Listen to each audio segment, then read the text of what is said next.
നിഅമത്ത് നിഅമത്ത് എന്ന് പറയുമ്പോൾ നമ്മൾ ആദ്യം ആലോചിക്കുക എൻ്റെ വീട്, എൻ്റെ പറമ്പ്, എൻ്റെ കാറ്, എൻ്റെ കച്ചവടം, എൻ്റെ ഭാര്യ, എൻ്റെ മക്കൾ. അത് നിഅമത്തല്ല എന്നല്ല, അതൊക്കെ നിഅമത്താണ്. എന്നാൽ നമ്മളുടെ ശ്രദ്ധയിൽപ്പെടാത്ത എത്രയെത്ര വലിയ നിഅമത്തുകളുണ്ട്. ഉദാഹരണമായി മഹാനായ സയ്യിദുനാ ദാവൂദ് അലൈഹിസ്സലാം ഒരിക്കൽ പടച്ച റബ്ബിനോട് ചോദിച്ചു, റബ്ബേ, നീ പറഞ്ഞിട്ടുണ്ടല്ലോ നീ ചെയ്ത അനുഗ്രഹങ്ങൾ എണ്ണിക്കണക്കാക്കാൻ കഴിയൂലെന്ന്. അല്ലേ? ഖുർആനിലുണ്ടല്ലോ അങ്ങനെ ഒരു പരാമർശം. വഇൻ തഉദ്ദൂ നിഅമതല്ലാഹ്, അല്ലാഹുവിന്റെ അനുഗ്രഹങ്ങൾ ആരെങ്കിലും എണ്ണാൻ മുതിർന്നാൽ ലാ തുഹ്സൂഹാ, എണ്ണിക്കണക്കാക്കാൻ സാധ്യമല്ല. അപ്പൊ മഹാനായ ദാവൂദ് അലൈഹിസ്സലാം പടച്ച റബ്ബിനോട് ചോദിച്ചു, അല്ല റബ്ബേ, നീ ചെയ്ത അനുഗ്രഹങ്ങളുടെ കണക്ക് കൂട്ടിയെടുക്കാൻ കഴിയൂലെന്ന് നീ പറഞ്ഞു, ഞാനത് അംഗീകരിക്കുന്നു. എന്നാൽ എൻ്റെ സംശയം തീർക്കാൻ വേണ്ടി മഹാനായ ഇബ്രാഹിം നബി അലൈഹിസ്സലാം ഒരിക്കൽ ചോദിച്ചതുപോലെ, വലാകിൻ ലിയത്മഇന്ന ഖൽബി, എൻ്റെ ഹൃദയത്തിനൊരു സ്വസ്ഥത കിട്ടാൻ വേണ്ടി ഞാൻ ചോദിക്കട്ടെ, നീ ചെയ്ത അനുഗ്രഹങ്ങളിൽ ചെറിയ ഒന്നിൻ്റെ കണക്കെനിക്കൊന്ന് പറഞ്ഞു തരുമോ? അള്ളാഹു പറഞ്ഞു, കഴിയൂല ദാവൂദ് നബിയെ, നിങ്ങൾക്ക് അതും കൂട്ടിയെടുക്കാൻ കഴിയൂല. ടോട്ടൽ നിഅമത്തല്ല, ഞാൻ ചെയ്ത ഒരു ചെറിയ അനുഗ്രഹത്തിന്റെ കണക്ക് പോലും കൂട്ടിയെടുക്കാനുള്ള മാബിനി നിങ്ങളുടെ കയ്യിലില്ല. എന്നാലും ഞാനൊന്ന് കേൾക്കട്ടെ റബ്ബേ. അള്ളാഹു പറഞ്ഞു, ഇമാം ഗസാലി തങ്ങൾ തന്റെ കിതാബിൽ ഉദ്ധരിക്കുന്നു, യാ ദാവൂദു തനഫസ്, ദാവൂദ് നബിയെ നിങ്ങളൊന്ന് ശ്വസിക്ക്. നമ്മൾ എപ്പോഴെങ്കിലും അനുഗ്രഹത്തിന്റെ കൂട്ടത്തിൽ അത് എണ്ണിയോ? കീശയിലെ പൈസ നമ്മൾ എണ്ണി, വാഹനം നമ്മൾ എണ്ണി, ഉടുത്ത വസ്ത്രവും ചവിട്ടിയ ചെരുപ്പൊക്കെ എണ്ണി. പക്ഷേ അടുത്ത മിനിറ്റിൽ ഞാൻ ജീവിക്കണോ ജീവിക്കണ്ടയോ എന്ന് തീരുമാനിക്കുന്നത് ഈ പരിപാടിയാണ്. അത് നമ്മൾ എണ്ണിയോ? ഒരു ദിവസം ഒരു ഭക്ഷണം ഒരു തരിയും കഴിച്ചില്ലെങ്കിൽ ഞാൻ മരിച്ചു കൊള്ളണമെന്നില്ല. ഒന്നോ രണ്ടോ ദിവസം ഒരു മുറുക്ക് പച്ചവെള്ളം കുടിക്കാൻ എനിക്ക് കിട്ടിയില്ലെങ്കിലും ആള് കാലിയാവണമെന്നില്ല. ഒരു ദിവസം പോവട്ടെ, അര ദിവസം പോവട്ടെ, ഒരു മണിക്കൂർ പോവട്ടെ, അരമണിക്കൂർ പോവട്ടെ, 5 മിനിറ്റ് നേരം ഈ ശ്വസനമങ്ങ് നിന്നുപോയാൽ നിങ്ങൾക്കെന്നെ വിളിക്കാം മയ്യത്തെന്ന്. പിന്നെ നിങ്ങൾ ചോദിക്കുക, വെള്ളമുണ്ട പോയോ എന്നല്ല, മയ്യത്ത് കൊണ്ടുപോയോ എന്നാണ്. അങ്ങനെ പറയപ്പെടാനാകെ വേണ്ടത് ഈ ശ്വസനം 5 മിനിറ്റ് നിന്ന് പോയാൽ മതി. അല്ലാഹു നമ്മെ കാത്തുരക്ഷിക്കട്ടെ. എന്നാൽ അതിനെ ഒരു വലിയ നിഅമത്തായിട്ട് നമ്മൾ കണ്ടോ? ദാവൂദ് നബിയോട് പടച്ച റബ്ബ് പറഞ്ഞു, യാ ദാവൂദു തനഫസ്, ഒന്ന് ശ്വസിക്ക് നബിയെ. ഫതനഫസ, മഹാനവർകൾ ശ്വസിച്ചു. അല്ലാഹു പറഞ്ഞു, അവിടെ നിൽക്കട്ടെ. ഉമ്മയുടെ വയറ്റിൽ നിന്ന് വന്നതു മുതൽ ഈ സമയം വരെ എത്ര തവണ നിങ്ങൾ ശ്വസിച്ചിട്ടുണ്ടെന്ന കണക്കെനിക്കൊന്ന് പറഞ്ഞു തരുമോ? എൻ്റെ ഒരു ചെറിയ അനുഗ്രഹത്തിൻ്റെ കണക്കൊക്കെ കൂട്ടാനുള്ള കാൽക്കുലേറ്റർ നിങ്ങളുടെ കയ്യിലുണ്ടെന്നല്ലേ നിങ്ങൾ പറഞ്ഞത്? ഒന്ന് പറ, ഉമ്മാന്റെ വയറ്റിൽ നിന്ന് വന്നത് മുതൽ ഇന്നത്തെ ഈ സമയം വരെ എത്ര തവണ ശ്വസിച്ചു? മഹാനവർകൾ പറഞ്ഞു, സുബ്ഹാനക്, ഇല്ല റബ്ബേ, ആ കണക്കെൻ്റെ കയ്യിലില്ല. പിന്നെ നിങ്ങൾ ഏത് നിഅമത്ത് അളക്കാൻ കഴിയുമെന്നാ പറഞ്ഞത്? എൻ്റെ നിഅമത്തുകൾ അളക്കാൻ ഒരു മനുഷ്യനും സാധ്യമല്ലെന്ന് പടച്ച തമ്പുരാൻ. അത്ര വലിയ നിഅമത്തുകളുടെ വൈപുല്യം കൊണ്ട് മനുഷ്യരെ അത്ഭുതപ്പെടുത്തിയവനാണ് അല്ലാഹ്. ആ പടച്ച റബ്ബ് നമ്മൾക്ക് ചെയ്തു തന്ന ഒരു അനുഗ്രഹത്തിൻ്റെ അടിയിൽ വരയിടാനാണ് ഞാൻ ഇന്ന് മാടന്നൂരിൽ വന്നത്. ഒരു നിഅമത്തിന്റെ അടിയിൽ വരയിടുകയാണ്. ഏതാണ് ആ നിഅമത്ത്? ലോകത്തെ കോടിക്കണക്കിന് ജനങ്ങളിൽ പല കോടികൾക്കും പടച്ച റബ്ബ് നൽകാത്ത വലിയ ഒരു അനുഗ്രഹമുണ്ട്. സാധുക്കളായ നമ്മൾക്ക് പലർക്കും തോന്നി നമ്മുടെ ബുദ്ധി കൊണ്ട് കിട്ടിയതാണെന്ന്, ചിലർക്ക് തോന്നി യോഗ്യത കൊണ്ട് കിട്ടിയതാണെന്ന്. അല്ല കേട്ടോ, ഒരു ബുദ്ധി കൊണ്ടുമല്ല, ഒരു യോഗ്യത കൊണ്ടുമല്ല, പടച്ച റബ്ബിന്റെ ഔദാര്യം കൊണ്ട് കിട്ടിയ വലിയ ഒരു നിഅമത്തുണ്ട്. ഏതാണ് ആ നിഅമത്ത്? ലാ ഇലാഹ ഇല്ലല്ലാഹ്. ആ ഒരു തൗഹീദാണ്. ഇത് ലോകത്ത് പലർക്കും അല്ലാഹു കൊടുത്തില്ല. ഇന്ന് ഈ നിയമത്തിന്റെ വില ചിലർക്കൊന്നും അറിയില്ല. അതുകൊണ്ടാണ് ബസ് ഷെൽട്ടറിൽ നിന്ന് പല്ലിളിച്ചവന്റെ കൂടെ ഉമ്മയും വേണ്ട, ബാപ്പയും വേണ്ട, കാനോത്തും വേണ്ട, മഹല്ലും വേണ്ട, കാളിയും വേണ്ട, അവന്റെ കട്ടിലിൽ ചേർന്ന് കിടന്നാൽ മതി എന്ന് പറഞ്ഞിറങ്ങി നടക്കുന്ന പെൺകുട്ടികളെ കണ്ടില്ലേ? എന്തുകൊണ്ടാണ് അവൾ പോയത്? അവൾക്ക് ലാ ഇലാഹ ഇല്ലല്ലാഹ്ന്റെ വില നമ്മൾ പഠിപ്പിച്ചു കൊടുത്തില്ല. ബാക്കിയൊക്കെ നമ്മൾ പഠിപ്പിച്ചു. ലാ ഇലാഹ ഇല്ലല്ലാഹ്ന്റെ വില എൻ്റെ പൊന്നുമോൾക്കറിയില്ല, എൻ്റെ പൊന്നുമോനും അറിയില്ല. അപ്പൊ അള്ളാഹു ചെയ്തു തന്ന വലിയ നിഅമത്തുകളിലൊന്ന് അവനെ മനസ്സിലാക്കാൻ ഒരവസരം തന്നു. ഇത് ബുദ്ധി കൊണ്ട് കിട്ടിയതാണോ? അങ്ങനെ ആയിരുന്നുവെങ്കിൽ നമ്മളെക്കാൾ ബുദ്ധിയുള്ള എത്രയോ ആളുകൾ ഉണ്ടായിരുന്നു, അല്ലേ? ന്യൂട്ടന്റെ തലയിൽ ആപ്പിൾ വീണപ്പോ അങ്ങേര് ചിന്തിച്ചത് നമ്മളായിരുന്നുവെങ്കിൽ ഈ ആപ്പിൾ മൂത്തിട്ട് തന്നെ വീണായിരിക്കോ, അല്ലെങ്കിൽ വേറെ വല്ലതും കരിഞ്ഞുണങ്ങി വീണതായിരിക്കോ, അതല്ലെങ്കിൽ ഇതിന് മധുരമായിരിക്കുമോ പുളിയായിരിക്കുമോ എന്നൊക്കെ ആയിരിക്കും നമ്മൾ ചിന്തിച്ചത്. ന്യൂട്ടൻ ചിന്തിച്ചത് ഈ താഴെ ഇത്തിരി സ്ഥലമല്ലേ ഉള്ളൂ, അതിനിടയിൽ എൻ്റെ തലയിൽ തന്നെ വീണായിരുന്നോ, മേലെ എത്ര സ്ഥലം കാലിയായി കിടക്കുന്നുണ്ട്, ആപ്പിളിന് എന്തുകൊണ്ട് മേലോട്ട് പോയിക്കൂടാ? ആ ചിന്ത കേൾക്കുമ്പോൾ നമുക്കതൊരു മന്ദബുദ്ധിക്കാരന്റെ ചിന്തയായി തോന്നാം. വീട്ടുമുറ്റത്തെ തെങ്ങിൽ നിന്നൊരു തേങ്ങ വീണാൽ ഹാജിയാരുടെ കാറിന്റെ ഗ്ലാസുമ്മ തന്നെ വീഴണോ? മേലെ എത്ര സ്ഥലമുണ്ട്, അങ്ങോട്ട് പോയിക്കൂടെ? ന്യൂട്ടൻ ആലോചിച്ചത് അതാണ്. അയാൾ ഉണ്ടില്ല, ഉറങ്ങിയില്ല, അയാൾ വിശ്രമിച്ചില്ല, അയാൾ ഗവേഷണ പരീക്ഷണങ്ങൾ നടത്തി. അവസാനം അയാൾ രണ്ട് കൈയും മേലോട്ടുയർത്തി ലോകത്തോട് വിളിച്ചു പറഞ്ഞു, ഞാൻ കണ്ടെത്തിയിരിക്കുന്നു, ഞാൻ മനസ്സിലാക്കിയിരിക്കുന്നു, അന്തരീക്ഷത്തിലുള്ള വസ്തുക്കളെ കാണാ കയറുകൊണ്ട് ഭൂമി ഇങ്ങോട്ട് വലിച്ചു കൊണ്ടിരിക്കുന്നുണ്ട്. ആ വലിയുടെ പേരാണ് ഘർഷണമെന്ന് അദ്ദേഹം ലോകത്തോട് പറഞ്ഞു. എന്നാൽ ഈ ലോകത്തെ മുഴുവനും കാണാ ചരടിൽ ബന്ധിപ്പിച്ച പടച്ച റബ്ബിന്റെ നൂറാനിയത്ത് കാണാൻ ന്യൂട്ടൻ അല്ലാഹു കഴിവ് കൊടുത്തില്ല. എന്നാൽ മാടന്നൂരിലെ പള്ളിമുറ്റത്തിരിക്കുന്ന പ്രിയപ്പെട്ടവരെ, അല്ലാഹു നമ്മൾക്ക് തന്നു, ഒരു യോഗ്യതയുമില്ലാത്ത നമ്മൾക്ക് അല്ലാഹു തന്നു ലാ ഇലാഹ ഇല്ലല്ലാഹ്. ഇതിന്റെ വില മനസ്സിലാവണമെങ്കിൽ ഇത് കിട്ടാത്തവരെ കുറിച്ച് ചിന്തിക്കണം, ഇത് കിട്ടാത്തവരെ കുറിച്ചൊന്ന് ആലോചിക്കണം. നോക്കൂ, ഖിയാമത്ത് നാൾ വരെയുള്ള കുഫറിന് അല്ലാഹു രണ്ട് മോഡലാണ് ഖുർആനിൽ പറഞ്ഞത്. കുഫറിന്റെ രണ്ട് മോഡലുകൾ. ഏതൊരു സാധനത്തിന്റെയും മോഡൽ എന്ന് പറയുന്നത് ഏറ്റവും നല്ലതായിരിക്കും, പ്യൂറായിരിക്കും, ജനൂനായിരിക്കും, അതായിരിക്കും മോഡലായിട്ട് കാണിച്ചു കൊടുക്കുക. എന്നാൽ കുഫറിന്റെ ഏറ്റവും സംശുദ്ധമായ കുഫറിന് അല്ലാഹു രണ്ട് ഉദാഹരണങ്ങൾ പറയുന്നു. ബഹുമാന്യരായ മുതഅല്ലിമീങ്ങളെ, സൂറത്തു തഹ്രീമിൽ കാണാം, ضرب الله مثلا للذين كفروا امرأة نوح وامرأة لوط كانتا تحت عبدين من عبادنا صالحين.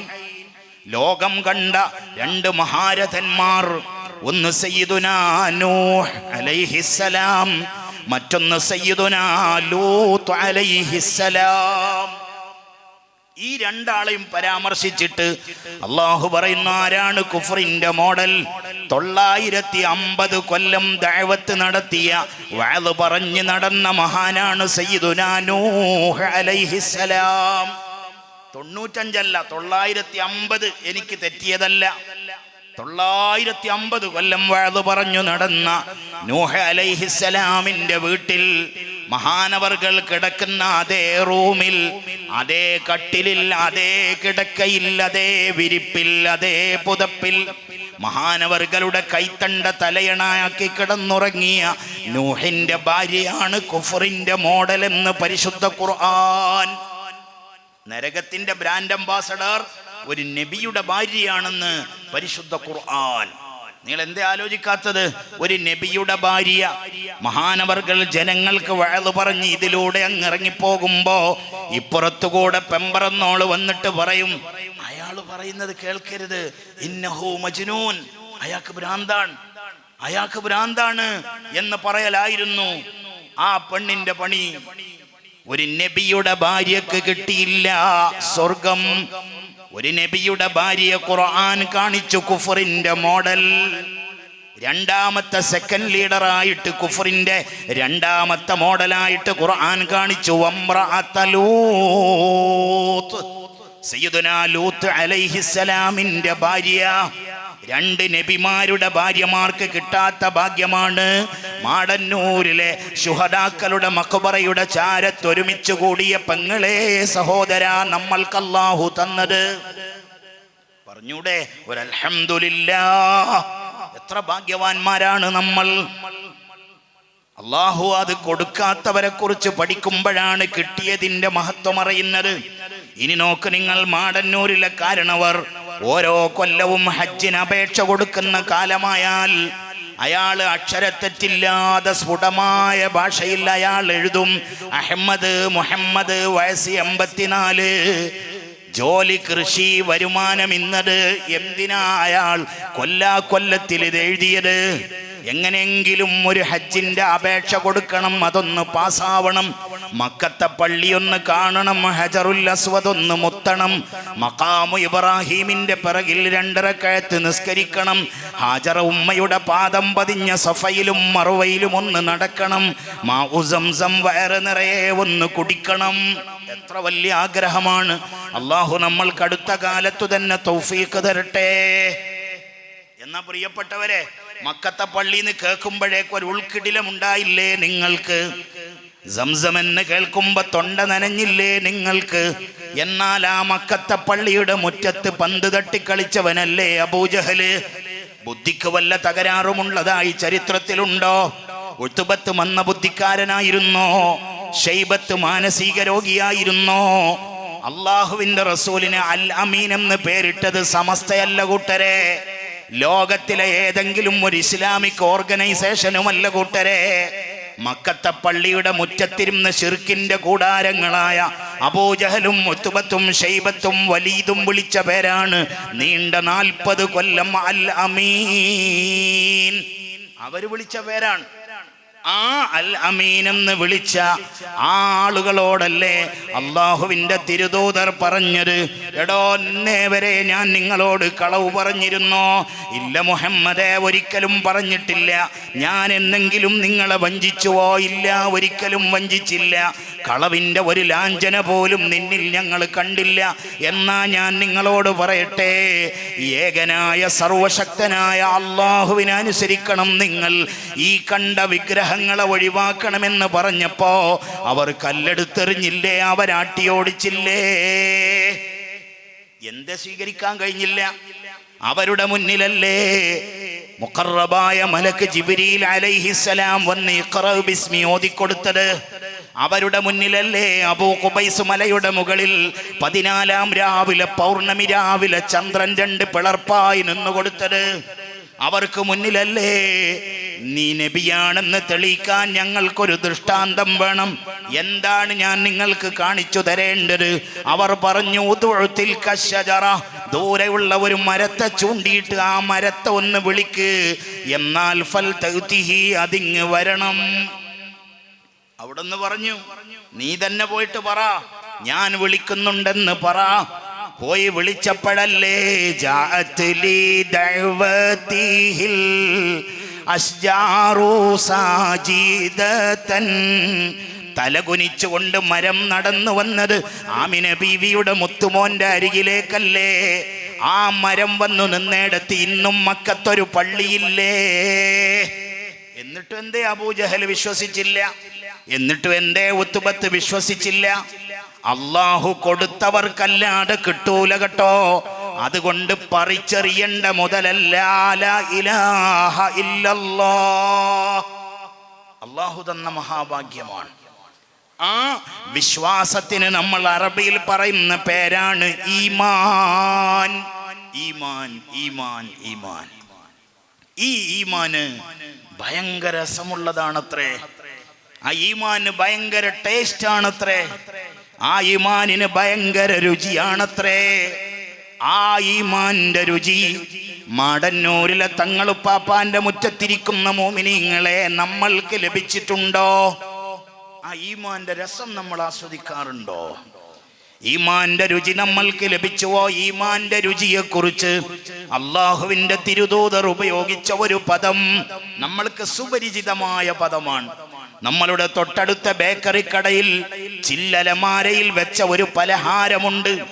ആ പലഹാരത്തിന് നമ്മൾ പറയാറുള്ളത് ഹൽവ എന്നാണ്. കോഴിക്കോട്ടുകാരാണ് അതിന്റെ കേമന്മാർ. അതുകൊണ്ടാണ് കോഴിക്കോടൻ ഹൽവ എന്നെവിടെയും എഴുതി വെച്ചത് കാണാം. ശബരിമലയിൽ സ്വാമിമാർ പോകുന്ന കാലമായാൽ കോഴിക്കോട് ജില്ലയുടെ ഇങ്ങോളം റോഡിന്റെ ഓരത്ത് ഹൽവകൾ നിരത്തി വെച്ച് കച്ചവടം ചെയ്യുന്നത് കാണാം. ആ പലഹാരത്തിന് ഹൽവ എന്ന് പേര് കൊടുത്തത് മിക്കവാറും അറബികളായിരിക്കണം, മറ്റാരുമാവാൻ സാധ്യതയില്ല. എന്താണ് ആ ഹൽവയുടെ രുചി? അതിന് നല്ല മധുരമാണ്. ഏറെ മധുരമുള്ള പലഹാരമാണ് ഹൽവ. എന്നാൽ അതേ പദമാണ് ഈമാനിന്റെ രുചിയെക്കുറിച്ച് മുത്തു മുഹമ്മദ് മുസ്തഫ സല്ലല്ലാഹു അലൈഹി വസല്ലമ തങ്ങൾ ഉപയോഗിച്ചിട്ടുള്ളത്. ഹലാവ, ഹൽവ, അങ്ങനെയാണ് ഉപയോഗിച്ചിട്ടുള്ളത്. നല്ല മധുരമുണ്ട് ഈമാനിന്. ആ മധുരം നമ്മൾക്ക് ലഭിക്കാറുണ്ടോ? എപ്പോഴാണ് ഈമാന്റെ മധുരം നമ്മൾക്ക് മനസ്സിലാവുന്നത്? ഈമാൻ അനുശാസിക്കുന്ന ചില പ്രവർത്തികൾ നമ്മൾ ചെയ്യുമ്പോ, ഉദാഹരണമായി നിസ്കാരത്തിലേക്ക് കയറിയാൽ ഈ നിസ്കാരം തീരരുതായിരുന്നു എന്നെനിക്ക് തോന്നാറുണ്ടോ?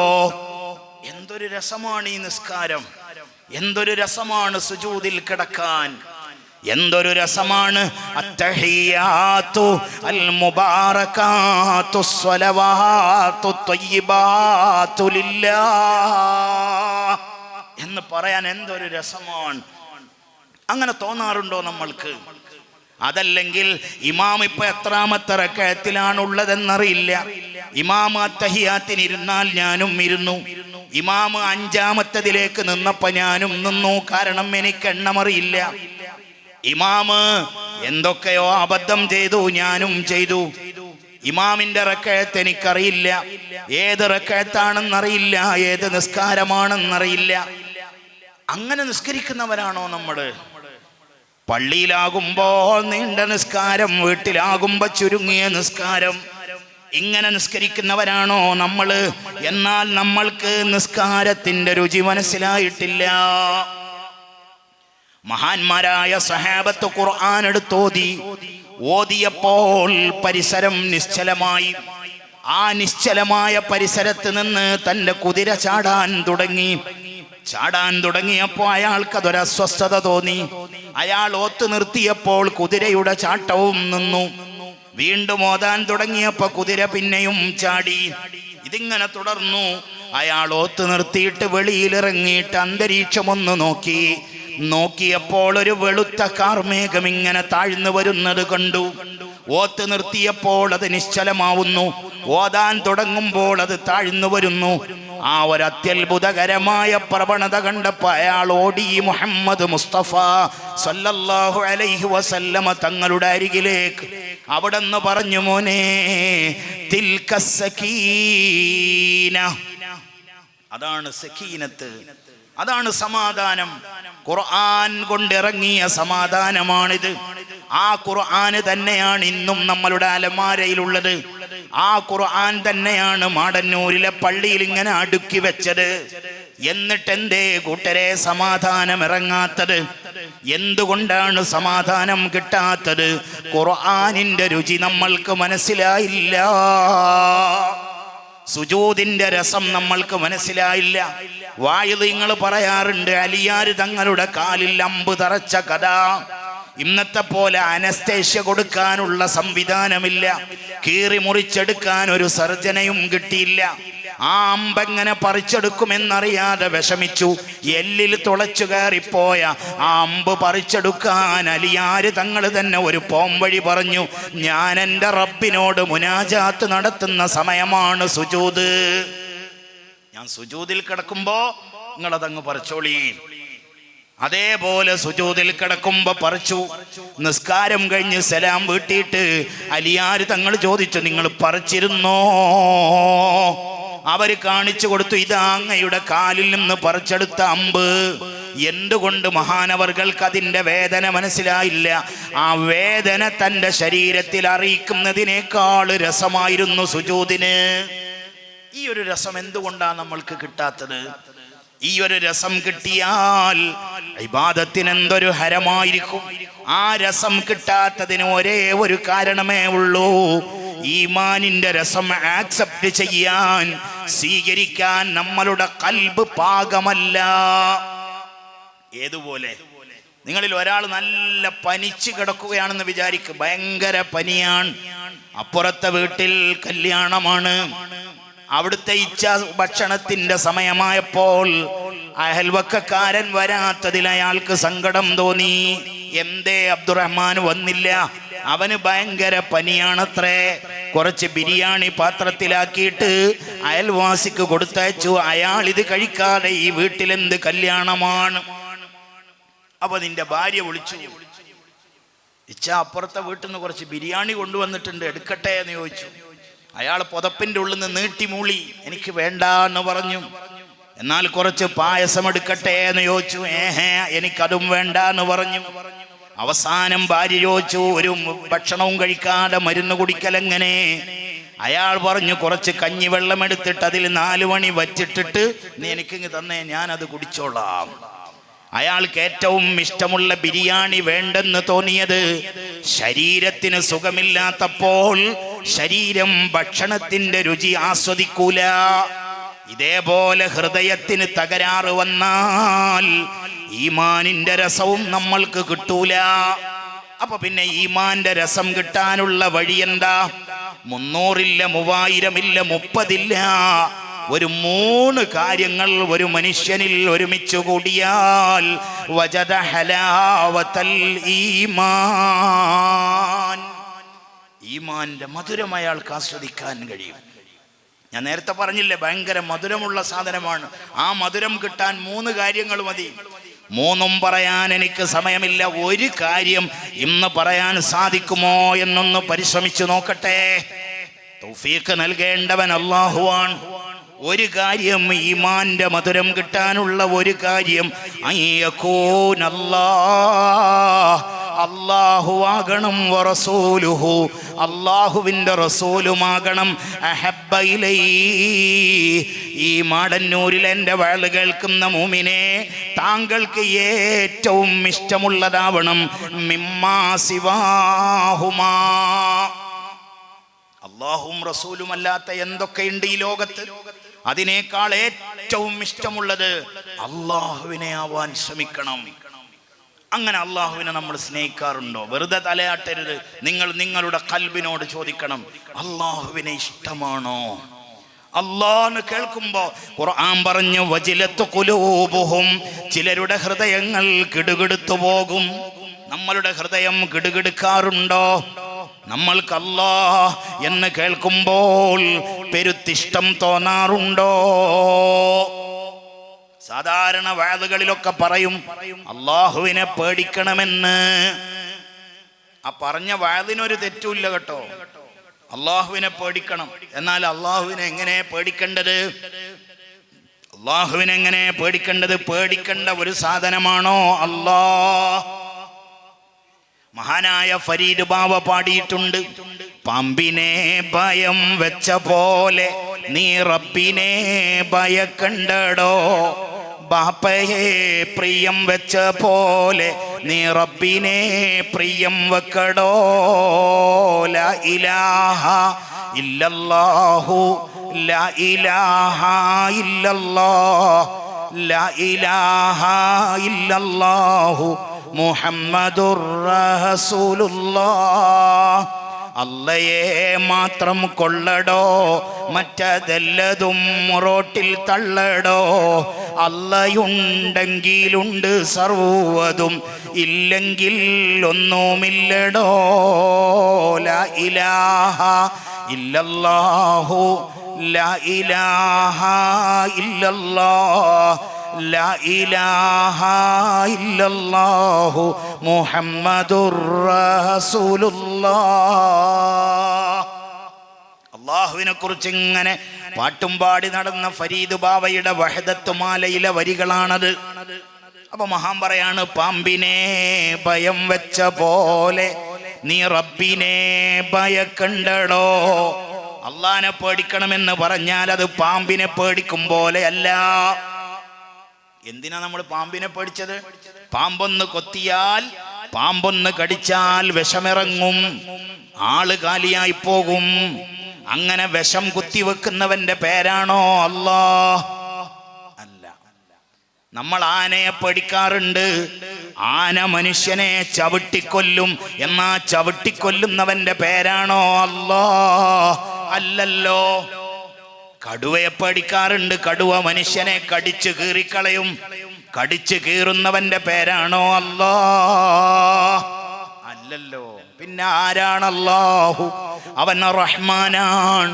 അവനെ കുറിച്ച് നമ്മൾ ജീവിതത്തിൽ ആദ്യമായിട്ട് പഠിച്ച രണ്ട് പേരുകൾ അർ റഹ്മാൻ, മറ്റൊന്ന് അർ റഹീം. കാരുണ്യവാനാണ് അവൻ. ഈ ഭൂമിയിലെ, ഈ പ്രപഞ്ചത്തിലെ സർവ വസ്തുക്കളെയും സൃഷ്ടിച്ചു. എല്ലാം പടച്ചു. മനുഷ്യനെ പടച്ചു, ജിന്നിനെ പടച്ചു, ഭൂമി പടച്ചു, ആകാശം പടച്ചു, സ്വർഗം പടച്ചു, നരകം പടച്ചു. എല്ലാം പടച്ചിട്ട് അവൻ ലൗഹിൽ ഒരു വരി കുറിച്ചു വെച്ചു. എന്താ പടച്ചറബ് ആദ്യം ലൗഹിൽ കുറിച്ചത്? ഇന്ന റഹ്മതീ തഗ്ലിബു ഗളബീ. എന്റെ കരുണ എന്റെ ദേഷ്യത്തെ ഓവർടേക്ക് ചെയ്യുന്നതാണ്. എന്റെ കരുണയാണ് ഏറ്റവും വലുതെന്ന് പറഞ്ഞവനാണ് അല്ലാഹ്. അപ്പൊ അള്ളാഹുവിനെ പേടിക്കാന്ന് പറഞ്ഞാൽ, അള്ളാഹുവിനെ ഭയപ്പെടാന്ന് പറഞ്ഞാൽ, അവനെന്റെ ഈ പ്രവർത്തികൾ കണ്ടിട്ട് എന്നെ ഒരു നന്ദി കെട്ടവനായി ചിത്രീകരിച്ച് കളയുമോ എന്ന ചിന്തയാണ്. അള്ളാഹുവിനെ പേടിക്കാന്ന് പറഞ്ഞാൽ അല്ലാതെ പാമ്പിനെ പേടിക്കും പോലെ അല്ല, വിഷജന്തുക്കളെ പേടിക്കും പോലെ അല്ല. അതിനെന്ത് വേണം? ആദ്യം ആരാണ് അള്ളാഹു എന്ന് അറിയണം. ആരാ അള്ളാഹു? നമ്മൾ ആര് കൈവിട്ടാലും, നമ്മൾ ചിലപ്പോ പറയും, വലിയ ബന്ധങ്ങളെ കുറിച്ച് നമ്മൾ പറയാറുണ്ട്. ഉമ്മയും മക്കളും തമ്മിലുള്ള ബന്ധത്തെക്കുറിച്ച് നമ്മൾ പറയാറുണ്ട്.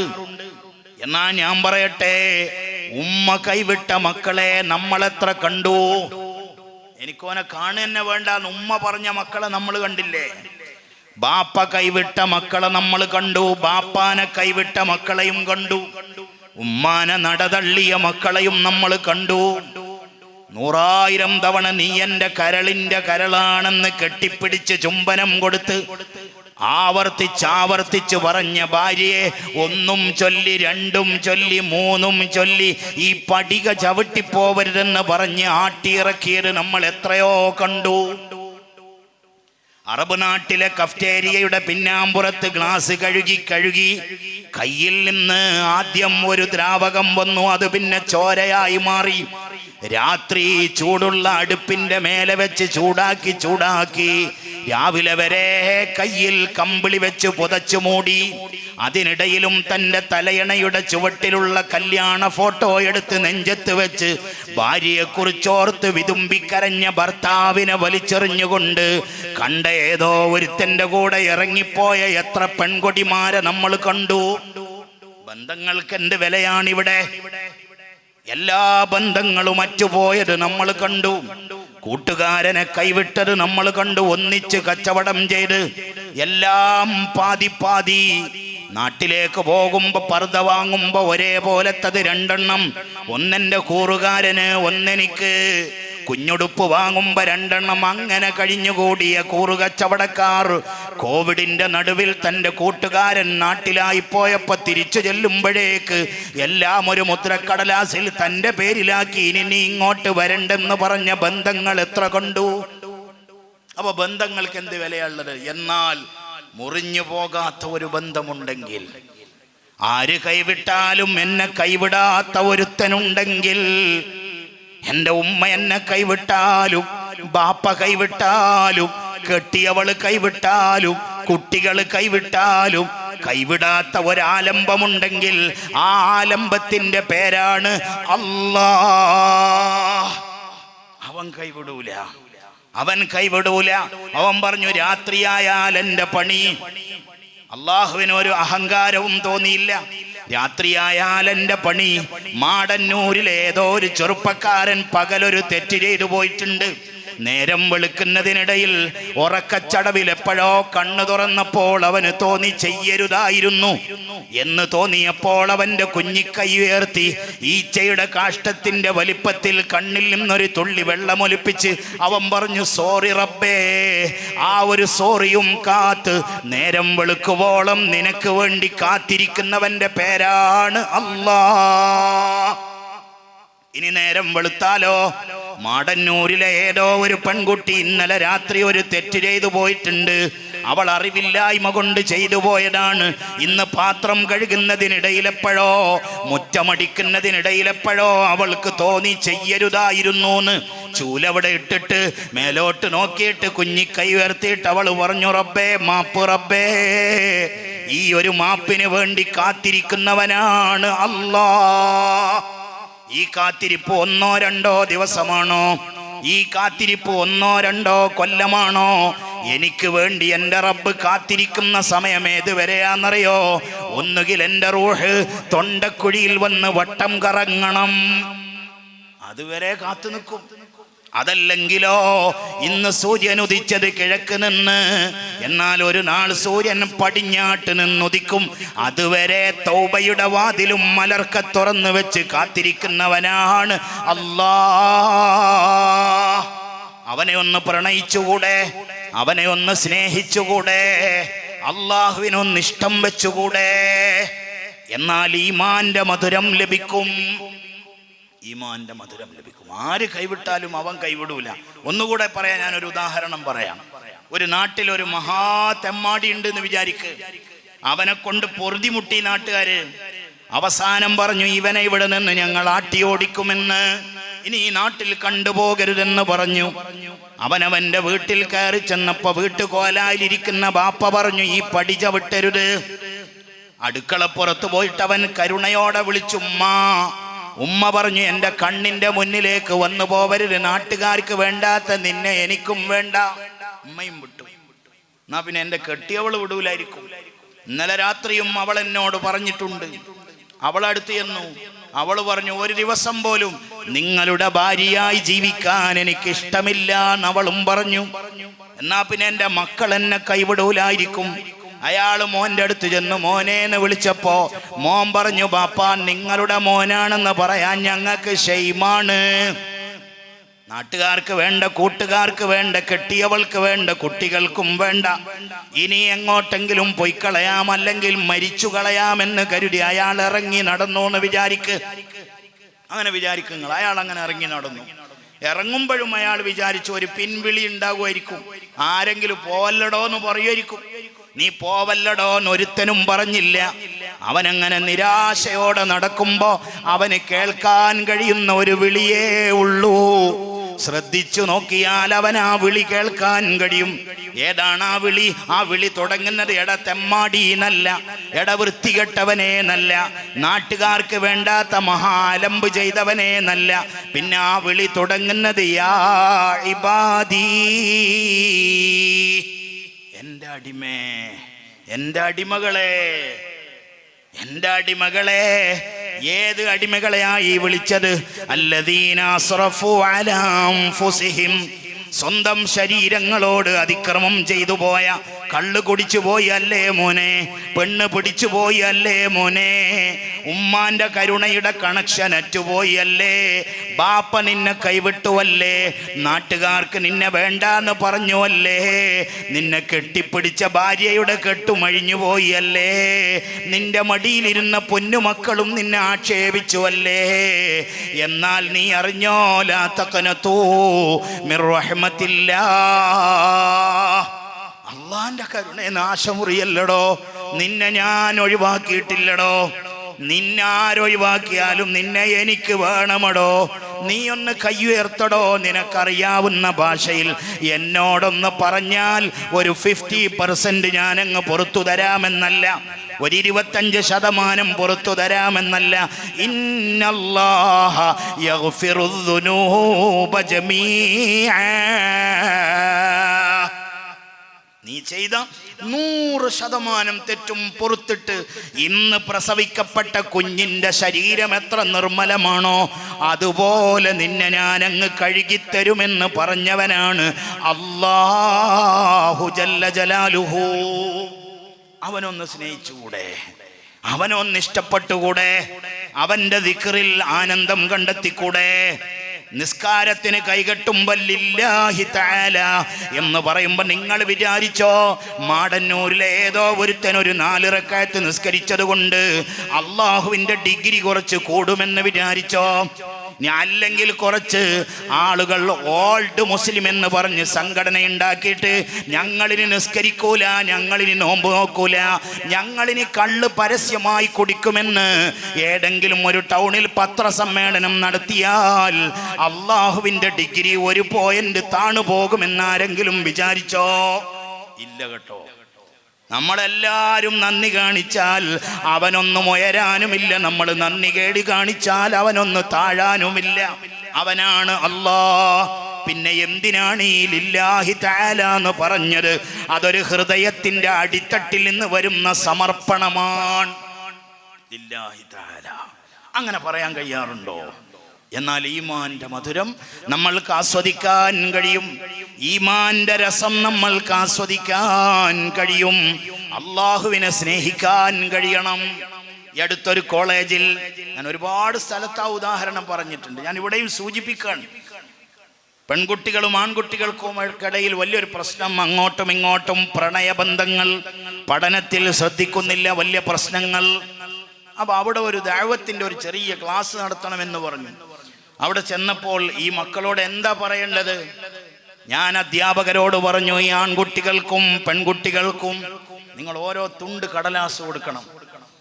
എന്നിട്ട് ആ തുണ്ട് കടലാസും ഒരു പേനയും കൊടുത്തിട്ട് നിങ്ങളെല്ലാവരും ഇവിടുന്ന് പോവണം, ഞാനും ഇവരുമായിട്ടായിക്കോളും, ഞാൻ കൈകാര്യം ചെയ്തോളാം എന്ന് പറഞ്ഞു. അവരൊക്കെ മാറി.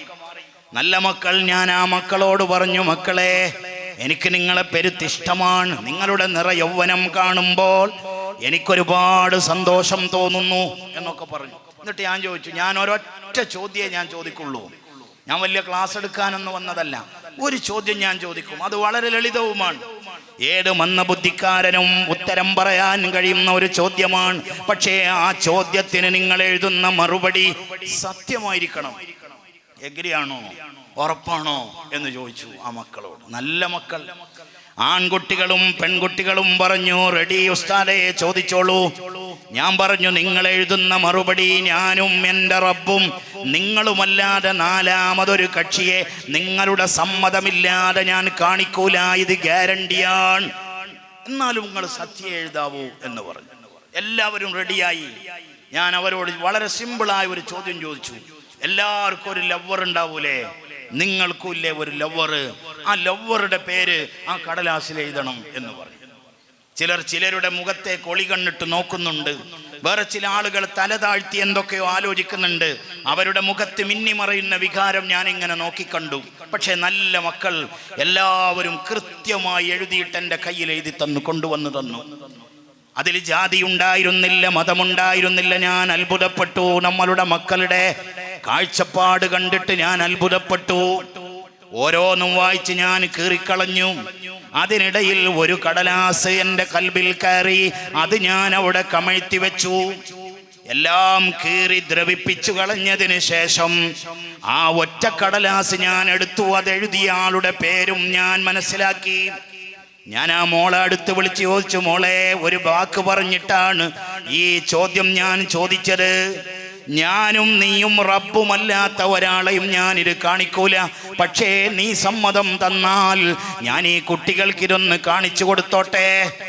സമ്മതമാണ് എന്ന് പറഞ്ഞപ്പോൾ ഞാൻ ആ മറുപടി കാണിച്ചു കൊടുത്തു. ആ മോൾ എഴുതിയത് എൻ്റെ ലവർ അല്ലാഹ്,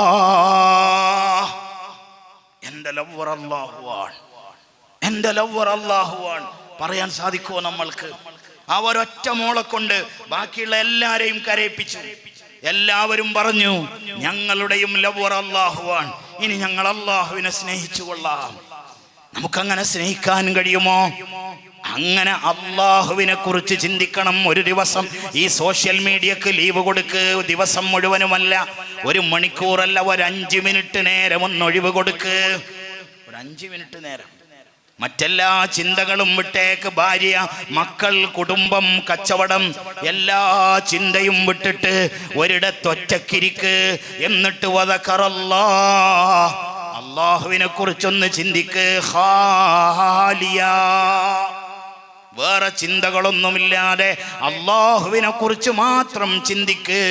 ഫഫാലത്ത് ഐനാ, 2 കണ്ണിൽ നിന്ന് വെള്ളമൊഴുകിയാൽ സുറുമക്കോലിന്റെ ഉയരത്തിൽ സൂര്യൻ പ്രോജ്വലിക്കുന്ന ആ ഭയാനകമായ മഹ്ശർ സമ്മേളനത്തിൽ ഞാൻ തണല് നൽകുമെന്ന് പടച്ച തമ്പുരാൻ. ഒന്ന് ചിന്തിച്ചുകൂടെ? ഒറ്റക്കിരിക്കുമ്പോ ഇങ്ങനെ ആലോചിക്കുക. ഞാൻ ആലോചിച്ചു, ഒരു നാൾ പള്ളി ദർസിൽ ഓതാൻ പഠിക്കാൻ വേണ്ടി എന്നെ പറഞ്ഞേക്കുന്ന ഒരു ദിവസം, നാട്ടിൽ വലിയ വികൃതിയൊക്കെ ആയി നടക്കുന്നതിനിടയിൽ എൻ്റെ ബാപ്പാക്ക് തോന്നി ഒരുത്തൻ കുറച്ച് കിതാബോധി പഠിക്കട്ടെ എന്ന്.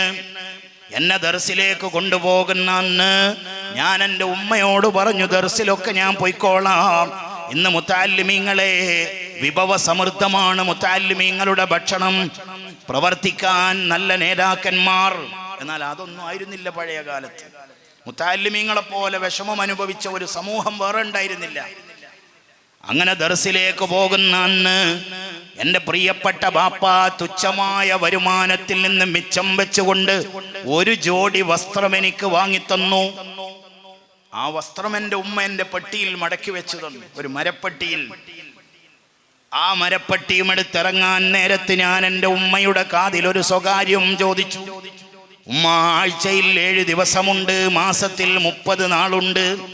ഈ ഒറ്റ കുപ്പായമിട്ടിട്ട് ഞാൻ എങ്ങനെ ജീവിക്കും? ഇതൊന്നഴിച്ചിട്ട് അലക്കുമ്പോ ഞാൻ എന്ത് ധരിക്കും? ഞാൻ എങ്ങനെ ജമാഅത്തിന് പോകും? ഞാൻ എങ്ങനെ കിതാബും എടുത്തിട്ട് ഉസ്താദിന്റെ മുന്നിലിരിക്കും? എൻ്റെ ഉമ്മയുടെ കണ്ണ് നനഞ്ഞുവോ എന്ന് എനിക്കറിയില്ല. അകത്തേക്ക് പോയിട്ട് ഉമ്മ ചുരുട്ടിക്കൊണ്ടുവന്ന് എൻ്റെ പെട്ടിയിൽ വെച്ചു തന്നു ഒരു കുപ്പായവും കൂടെ. ഞാനത് നിവർത്തി നോക്കിയത് പള്ളി ദർസിൽ പോയി ചേർന്നതിന് ശേഷമാണ്. ആ കുപ്പായം എൻ്റെ ഉപ്പ ധരിച്ച് പഴകിയിട്ട് മൂലക്ക് വെച്ച ഒരു കുപ്പായമായിരുന്നു എൻ്റെ പൊന്നുമ്മ എനിക്ക് ധരിപ്പിച്ചു തന്നത്. ആ എന്നെ ഉയർത്തിക്കൊണ്ടുവന്നിട്ട് ഇന്ന് മാടന്നൂരിലെ പള്ളി മുറ്റത്തെത്തുന്നത് വരെ, എൻ്റെ വീട്ടുമുറ്റത്തെ പടി കയറിയത് മുതൽ ഇവിടം വരെ ഞാൻ എയർ കണ്ടീഷൻഡ് വാഹനത്തിലാണ് സഞ്ചരിച്ചത്. ഈ ഒരു നിഅമത്ത് ചെയ്തു തന്ന എൻ്റെ റബ്ബിനെ കുറിച്ച് ഞാൻ എങ്ങനെ ഓർക്കും? ഞാൻ എങ്ങനെ നന്ദി പറയും? ഞാൻ എത്ര കടപ്പെട്ടിരിക്കുന്നു എൻ്റെ റബ്ബിനോട്. ഈ വഅദൊക്കെ വലിയ രസമാണെന്ന് തോന്നിയോ നിങ്ങൾക്ക്? ഓരോ ഹർഫിനും മക്കമിട്ട് ചോദ്യം ചെയ്യപ്പെടുമ്പോ ഞാൻ എങ്ങനെ മറുപടി പറയും? എന്ത് യോഗ്യതയാ നമ്മൾക്കുള്ളത്? എന്ത് യോഗ്യത? ഈ ആളുകളെ ഇങ്ങനെ മുന്നിൽ ഒരുമിച്ച് കൂട്ടിയിട്ട് ഈ അത്യാഡംബരത്തിന്റെ സദസ്സൊരുക്കി തരാൻ മാത്രം എന്ത് യോഗ്യതയാ എനിക്കുള്ളത്? അള്ളാഹുവിനെ കുറിച്ച് ചിന്തിക്കണ്ടേ? അവൻ ചെയ്ത നിയമത്തുകളെ കുറിച്ച് ആലോചിക്കണ്ടേ? അപ്പൊ കണ്ണ് നനയൂലേ? അങ്ങനെ കണ്ണ് നനഞ്ഞാൽ ഈമാന്റെ മധുരം ലഭിക്കൂലേ? അള്ളാഹുവിനെ സ്നേഹിക്കണം മോമിനെ. റജബ് തണൽ വിരിച്ചു, ശഅബാൻ തൊട്ട് മുന്നിൽ വന്നിരിക്കുന്നു. റമളാൻ നമ്മളെ മാടി വിളിക്കുമ്പോ റമളാനിനുള്ള ഒരുക്കമതാവട്ടെ. വർക്കൗട്ട് ആവുന്ന ഒരു ഹൃദയത്തോടെ റമളാനിനെ സ്വീകരിക്കാം. മസാല പൊടിച്ചില്ലെങ്കിലും, മുളക് വാങ്ങി പൊടിച്ചില്ലെങ്കിലും, വീട് വൈറ്റ് വാഷ് ചെയ്തില്ലെങ്കിലും ഖൽബൊന്ന് വൈറ്റ് വാഷ് ചെയ്തിട്ട് നമ്മൾക്ക് റമളാനിനെ സ്വീകരിക്കാം. അല്ലാഹു തൗഫീഖ് തരട്ടെ. പ്രിയപ്പെട്ടവരെ, നമ്മൾ അല്ലാഹുവിനെ അങ്ങോട്ട് സ്നേഹിക്കാൻ തുടങ്ങിയാൽ എന്താ സംഭവിക്കാന്നറിയോ? അല്ലാഹു നമ്മളെ ഇങ്ങോട്ട് സ്നേഹിക്കാൻ തുടങ്ങും. അല്ലാഹു ഇങ്ങോട്ട് സ്നേഹിക്കാൻ തുടങ്ങിയാലോ അല്ലാഹു ആ സ്നേഹം ഒളിപ്പിച്ചു വെക്കൂല. ഈ സ്നേഹം എന്ന് പറയുന്ന ഒരു സാധനത്തിനൊരു പ്രത്യേകത ഉണ്ട്. എന്താ സ്നേഹത്തിന്റെ പ്രത്യേകത? സ്നേഹം ഒളിപ്പിച്ചു വെക്കാൻ പാടില്ല. സ്നേഹം കെട്ടഴിച്ചു വിടണം. സ്നേഹത്തിൽ പിശുക്കു പാടില്ല. എന്നാൽ ആരുടെയെങ്കിലും ഉള്ളിൽ ഒളിപ്പിച്ചു വെച്ച വല്ല സ്നേഹവും ഉണ്ടെങ്കിലോ അത് അല്ലാഹുവിന് ഇഷ്ടമുള്ളതായിരിക്കില്ല. പുറത്തു പറയാൻ പറ്റുന്നതേ സ്നേഹമുണ്ടാകാവൂ. ആ സ്നേഹം പുറത്ത് വിളിച്ചു പറയണം. റോഡിലൂടെ ഒരു സഹാബി നടന്നു പോകുന്നു. റസൂലുള്ളാന്റെ അടുക്കൽ വെച്ചുകൊണ്ട് ഒരു സഹാബി റസൂലുള്ളാനോട് പറയുന്നു, നബിയേ, ആ പോകുന്ന ആളെ എനിക്കിഷ്ടമാണ്. ഉടനെ അവിടുന്ന് ചോദിച്ചു, അലം തഹു, നീ അത് അയാൾ അറിയിച്ചിരുന്നോ? ഫഖാല ലാ, ഇല്ല നബിയെ, ഞാൻ അറിയിച്ചിട്ടില്ല. എന്നാ പോയിട്ട് പറയടാ, I love you, I like you, എനിക്ക് നിങ്ങളെ ഇഷ്ടമാണ്. അങ്ങനെ പറയാൻ കഴിയണം. സ്നേഹം ഒളിപ്പിച്ചു വെക്കാനുള്ളതല്ല. എന്നാൽ സ്നേഹത്തിന്റെ നേരെ വിപരീതമാണ് ദേഷ്യം. ദേഷ്യത്തെ കുറിച്ച് ഖുർആൻ എന്താ പറഞ്ഞത്? കാളിമീനൽ ഗൈൽ, മുത്തഖീങ്ങൾ ദേഷ്യം പിടിച്ചു കെട്ടും. എന്നാൽ മുത്തഖീങ്ങൾ സ്നേഹമോ വിതരണം ചെയ്യും. എന്നാൽ നമ്മൾ നേരെ വിപരീതം. ഒന്ന് പറഞ്ഞ് രണ്ടാമത്തേന് ദേഷ്യത്തിന്റെ അവസാനത്തെ കെട്ടും നമ്മൾ പൊട്ടിച്ചു. എന്നാൽ സ്നേഹമോ അതൊട്ടും കൊടുത്തില്ല. ഇന്ന് വീടുകൾ സ്നേഹശൂന്യമാണ്. വീടുകളിൽ സ്നേഹമസ്തമിച്ചിരിക്കുന്നു. പ്രത്യേകിച്ച് സ്മാർട്ട് ഫോണുകൾ നമ്മുടെ കയ്യിൽ വന്നപ്പോൾ നമ്മുടെ തലച്ചോറൊക്കെ പലരും കാശ് കൊടുത്ത് വാങ്ങിയിട്ടുണ്ട്. നമ്മുടെ തലച്ചോറ് നമ്മുടെ കൺട്രോളിലല്ല. മുസൽമാന്റെ അജണ്ട തീരുമാനിക്കുന്നത് മുസൽമാനല്ല. നമ്മുടെ അജണ്ട തീരുമാനിക്കുന്നത് നമ്മുടെ തലച്ചോറ് വിലക്ക് വാങ്ങിയ കുത്തകക്കാരാണ്. മരിച്ച വീട്ടിലും വാട്സാപ്പ്. മാടന്നൂർ പള്ളിയിൽ ഒരു മയ്യത്ത് വന്നാൽ, മിഹ്റാബിന്റെ ചുവട്ടിൽ മയ്യത്തെത്തിയാൽ മുന്നിൽ നിൽക്കുന്ന ആള് ചോദിക്കും, ഒതുവെടുത്തിട്ട് ആളുകൾ കയറിയോ? ഇന്നലെ വരെ എന്റെ തോളത്ത് കൈയിട്ട് നടന്ന കൂട്ടുകാരന്റെ മയ്യത്താണ് മുന്നിൽ വന്നത്. ആ സമയത്തും ഞാൻ വാട്സാപ്പിലല്ലേ കൂട്ടരെ. ഇതല്ലേ നമ്മുടെ അവസ്ഥ. അടുത്തൊരു വീട്ടിൽ നിന്നൊരു മോൾ ഇറങ്ങിപ്പോയി.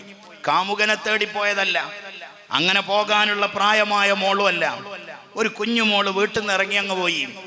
വീട്ടുകാർക്ക് ബേജാറായി. നാടുനീളെ മെസ്സേജുകൾ ഫോർവേഡ് ചെയ്തു. അവസാനം ഒറ്റക്ക് നടന്നു പോകുന്ന മോളെ കണ്ടെത്തി. മോളെ പിടിച്ചു കൊണ്ടുവന്നു. മോളോട് ചോദിച്ചപ്പോൾ മോള് പറഞ്ഞൊരു മറുപടി ഉണ്ട്. അത് ഓരോ ബാപ്പമാരും കൽബിൽ കൊത്തിവെക്കേണ്ട മറുപടിയാണ്. മോള് പറഞ്ഞു, എൻ്റെ വീട്ടിൽ ഞാനല്ലാത്ത 3 ആളുകളാണുള്ളത്. ഒന്നെൻ്റെ ബാപ്പ, ഒന്നെൻ്റെ ഉമ്മ, ഒന്നെൻ്റെ ഇച്ച. 3 ആളുകളാണ് ഞങ്ങളുടെ വീട്ടിലുള്ളത്.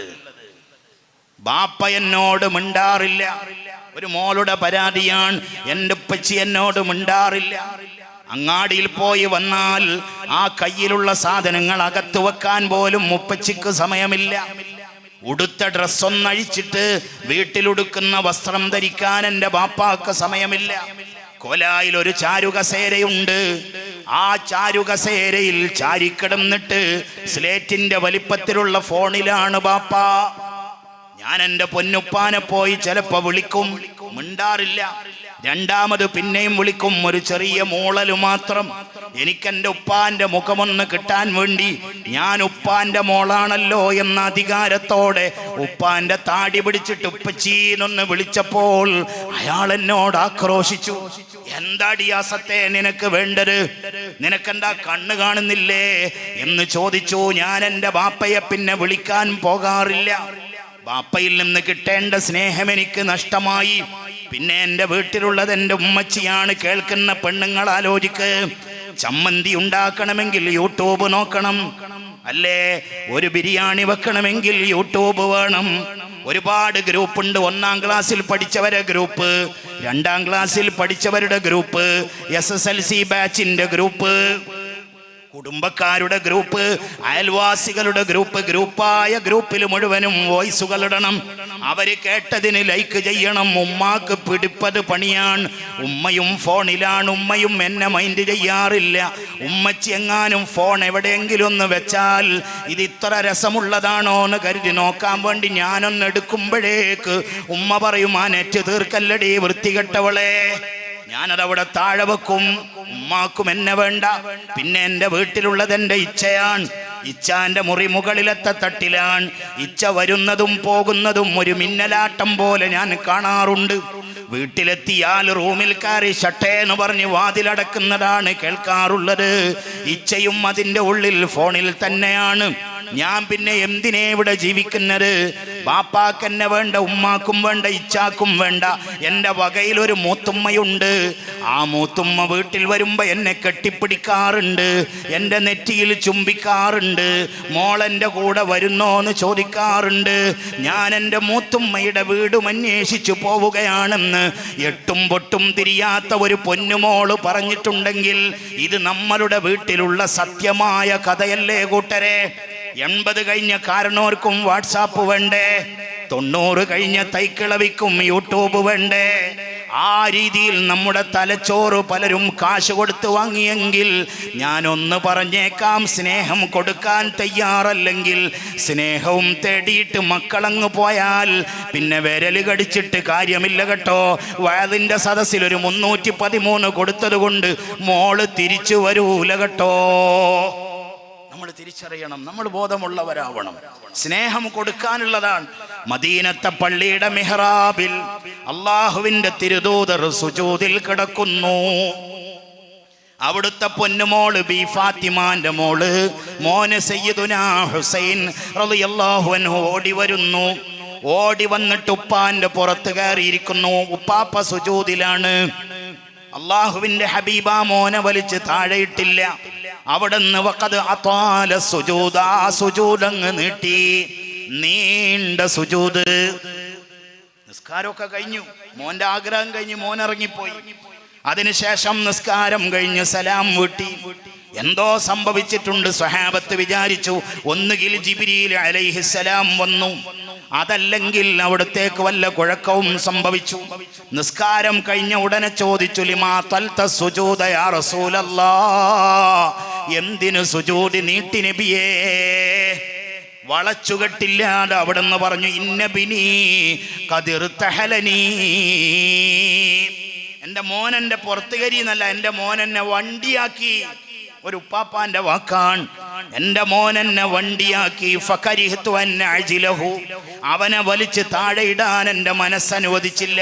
മോന്റെ മനസ്സ് വേദനിച്ചു പോകുമെന്ന് കരുതിയിട്ട് ഞാൻ സുജൂദങ്ങ് നീട്ടിയതാണെന്ന് മുഹമ്മദുർ റസൂലുള്ളാഹി സ്വല്ലല്ലാഹു അലൈഹി വസല്ലം. അപ്പൊ സ്നേഹം കൊടുക്കാനുള്ളതാണ്. കൊടുത്താൽ കിട്ടും.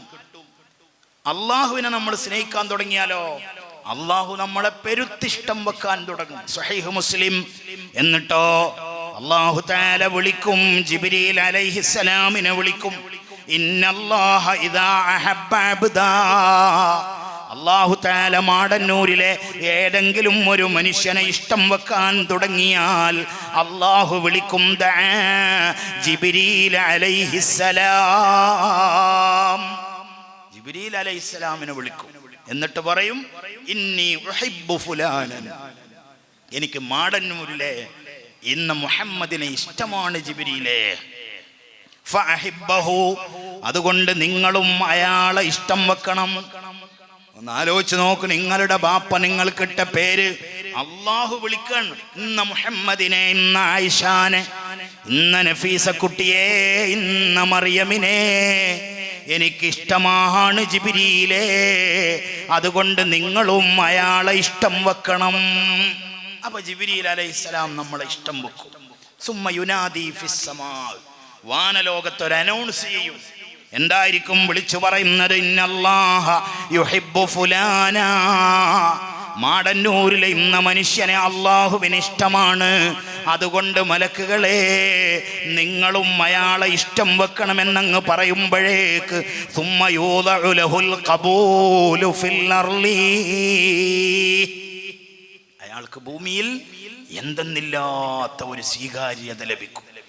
അതുകൊണ്ടല്ലേ ഏതോ കൊല്ലം മറവിട്ടു പോയ ഒരു കുറച്ച് മഹാന്മാർ, അവരുടെ നാടറിയില്ല, അവരുടെ പേരറിയില്ല. ഇതേപോലത്തെ എത്ര മീസാങ്കൽ ഇവിടെ ഉണ്ട് കൂട്ടരെ. നിങ്ങളാരും അവരെ ഇതുപോലെ ഓർത്തില്ലല്ലോ. ഇവിടെ മറവിട്ട് കിടക്കുന്ന മഹാന്മാർ നിങ്ങൾക്ക് വല്ല കൈമടക്കും തന്നോ? അവർ നിങ്ങൾക്ക് വല്ല ചീരണിയും തന്നോ? അവർ നിങ്ങൾക്ക് വല്ല ഓഫറും തന്നോ? ഒരോഫറും തന്നില്ലെങ്കിലും ആ മഹാന്മാരെ ഓർത്തുകൊണ്ട് നിങ്ങളിവിടെ ഇരിക്കുന്നതിൻ്റെ കാരണം അള്ളാഹു അവർക്ക് കൊടുത്ത ഖബൂലിയത്താണ്. ഇത് കിട്ടാനുള്ള മാർഗം എന്താ? അള്ളാഹുവിനെ സ്നേഹിക്കലാണ്, അള്ളാഹുവിനെ സ്നേഹിക്കലാണ്.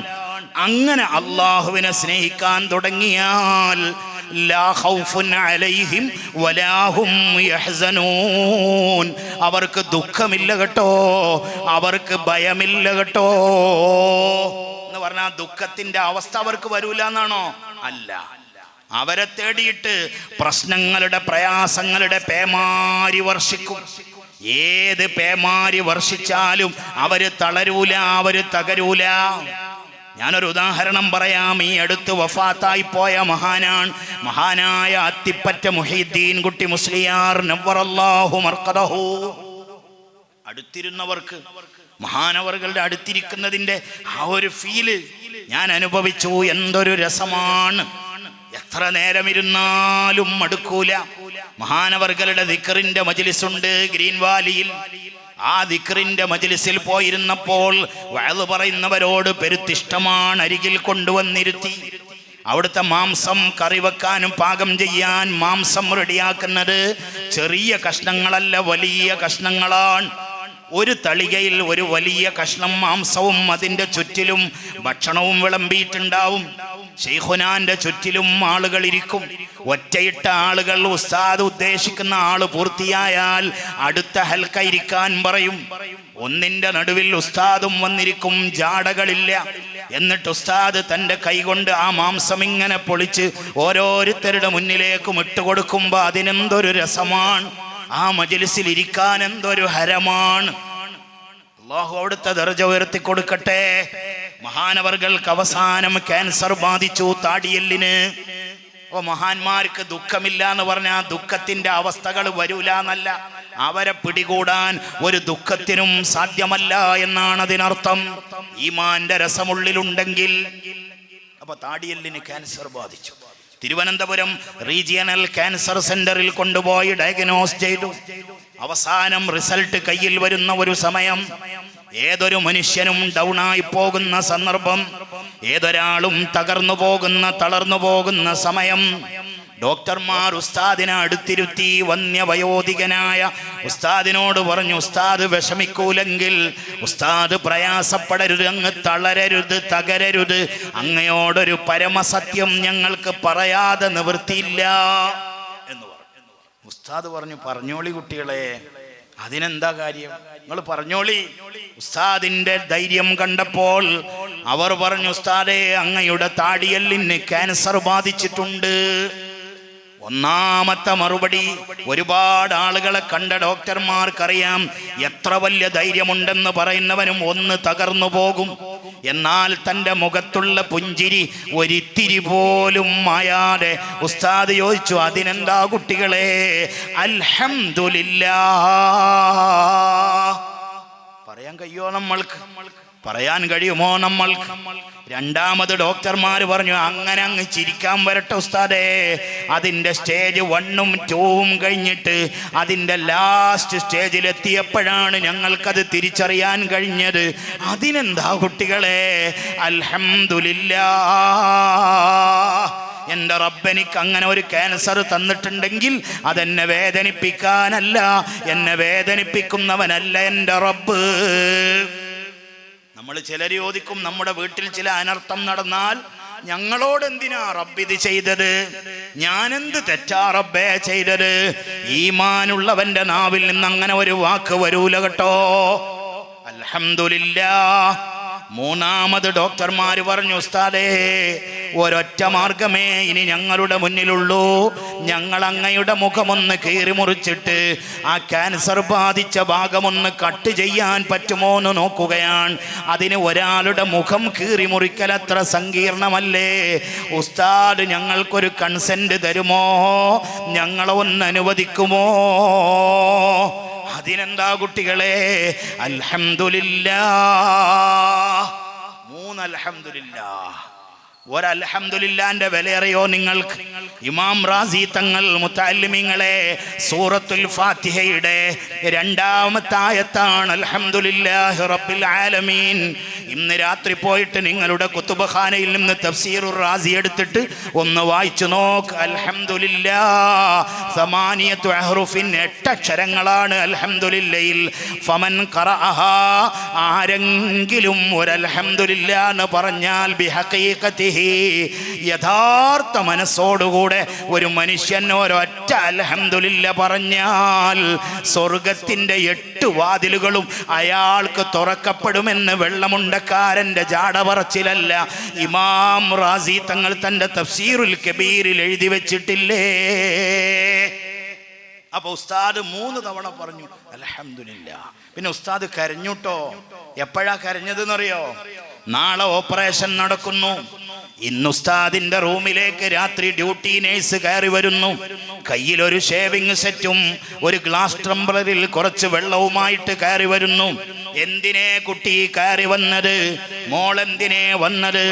നിഷ്കളങ്കയായ ഉസ്താദിന്റെ ചോദ്യം കേട്ടിട്ട് മറച്ചു വെക്കാതെ അവൾ പറഞ്ഞു, ഉസ്താദേ, നാളെയാണ് സർജറി, അങ്ങയുടെ താടി ഒന്ന് ഷേവ് ചെയ്യണമെന്ന് സർജൻ വിളിച്ചു പറഞ്ഞിട്ടുണ്ട്.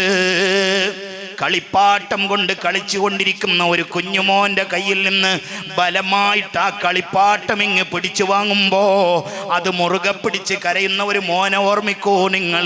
അതേപോലെ തൻ്റെ താടിരോം ഇങ്ങനെ മുറുകെ പിടിച്ചിട്ട് എൻ്റെ താടി ഷേവ് ചെയ്യേ. എന്താ മോളെ നീ പറഞ്ഞത്? ഇത് ഷേവ് ചെയ്യാൻ ഞാൻ അനുവദിക്കൂല മോളെ. ക്യാൻസറാണെന്ന് കേട്ടിട്ട് പുഞ്ചിരിച്ച മനുഷ്യൻ, അതിൻ്റെ സ്റ്റേജ് കടന്നുപോയെന്ന് കേട്ടിട്ട് പുഞ്ചിരിച്ച മനുഷ്യൻ 4 രോമം പിടിച്ച് കരയുകയോ? അവർക്ക് അത്ഭുതം തോന്നി. ഡോക്ടർമാര് വന്നു, ഉസ്താദിനെ അനുനയിപ്പിക്കാൻ ശ്രമിച്ചു. ഉസ്താദ് പറഞ്ഞു, കുട്ടികളെ, നിങ്ങൾക്ക് കേൾക്കണോ? ഓർമ്മ വെച്ച കാലം മുതൽ ഞാൻ എൻ്റെ താടി ചുരണ്ടിക്കളഞ്ഞിട്ടില്ല കേട്ടോ. ഇതൊരു സമർപ്പണത്തിൻ്റെ താടിയാണ്.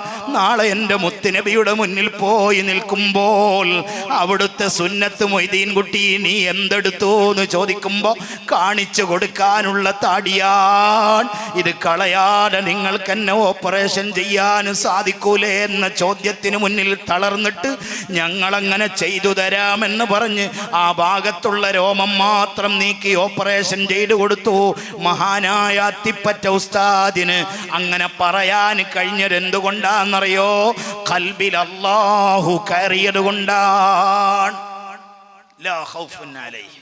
അല്ലേ, നമ്മളെല്ലാം ഏറ്റെടുക്കാൻ റെഡിയാണ്. പക്ഷേ ഏറ്റെടുക്കുമ്പോഴുള്ള ഉഷാറ് പിന്നെ ഇല്ല, നമ്മളെവിടെയും കാണാനില്ല.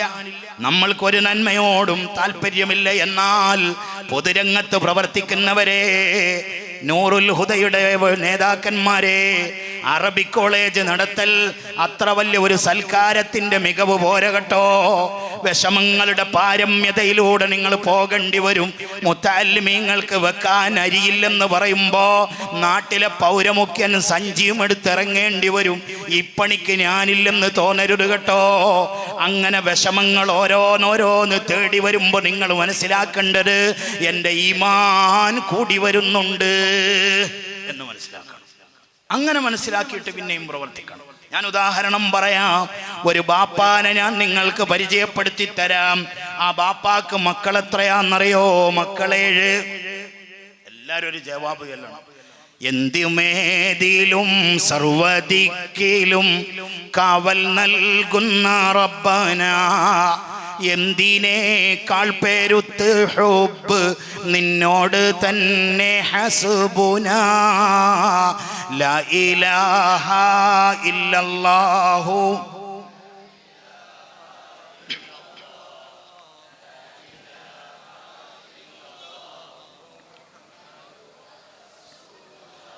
മുത്തിലും മുത്ത് ത്വഹ തങ്ങളിൽ സൽഗുണം ചൊരിയണമേ.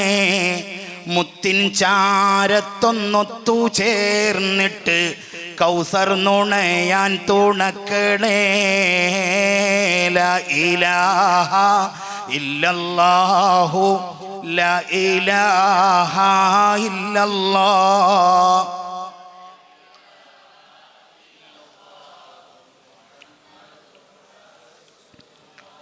ആ ബാപ്പാക്ക് മക്കളേഴാണ്. ആ ബാപ്പാന്റെ 7 മക്കളിൽ 6 മക്കളും ബാപ്പാന്റെ കണ്ണിന്റെ മുന്നിലൂടെ അങ്ങ് വിട പറഞ്ഞു പോയി. പക്ഷെ ആ ബാപ്പ തളർന്നില്ല.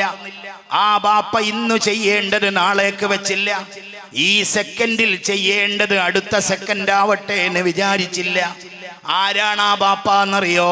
നമ്മുടെ കരളിന്റെ കരളായ, നമ്മുടെ മനസ്സിന്റെ തേട്ടമായ, ഈ സദസ്സിന്റെ ആശാ കേന്ദ്രമായ അഷ്റഫുൽ വറാ ത്വഹ റസൂലുള്ളാഹി സ്വല്ലല്ലാഹു അലൈഹി വസല്ലം.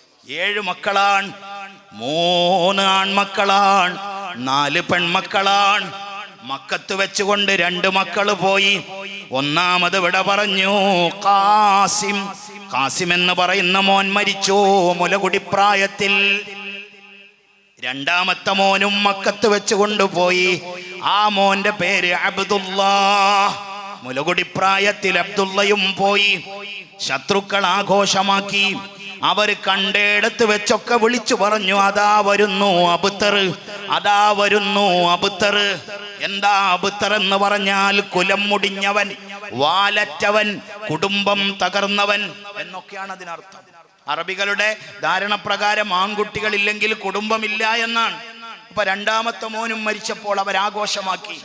ആസുബിന് വായിൽ എന്ന് പറയുന്ന ഒരു തെമ്മാടി ഉണ്ടായിരുന്നു. അയാൾ മസ്ജിദുൽ ഹറമിൽ നിന്ന് ഇങ്ങോട്ട് ഇറങ്ങി വരുന്നു.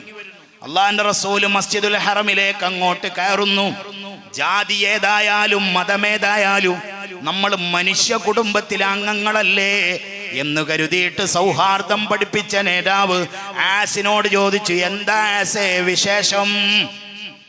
ഇത് ദൂരെ നിന്ന് കണ്ടു അബൂജഹൽ. അബൂജഹൽ ചോദിച്ചു, ആരോടാ ആസേ നീ സംസാരിക്കുന്നത്? പരിഹസിച്ചുകൊണ്ട് ആസ് ഉറക്ക വിളിച്ചു പറഞ്ഞു, ദാലിക്കൽ അബ്തർ, ആ കൊലം മുടിഞ്ഞോനില്ലേ, രണ്ട് മക്കൾ മരിച്ചുപോയ ആ കൊലം മുടിഞ്ഞവനില്ലേ, അവിടുത്തെ കൽബ് പിളരുന്ന വേദനയോടെ വീട്ടിലേക്ക് പോയി. അപ്പോഴാണ് ജിബ്രീൽ അലൈഹിസ്സലാം വന്ന് ഓതിക്കൊടുത്തത്, ഇല്ല നബിയേ, അങ്ങയുടെ മക്കള് പോയിട്ടില്ല നബിയേ.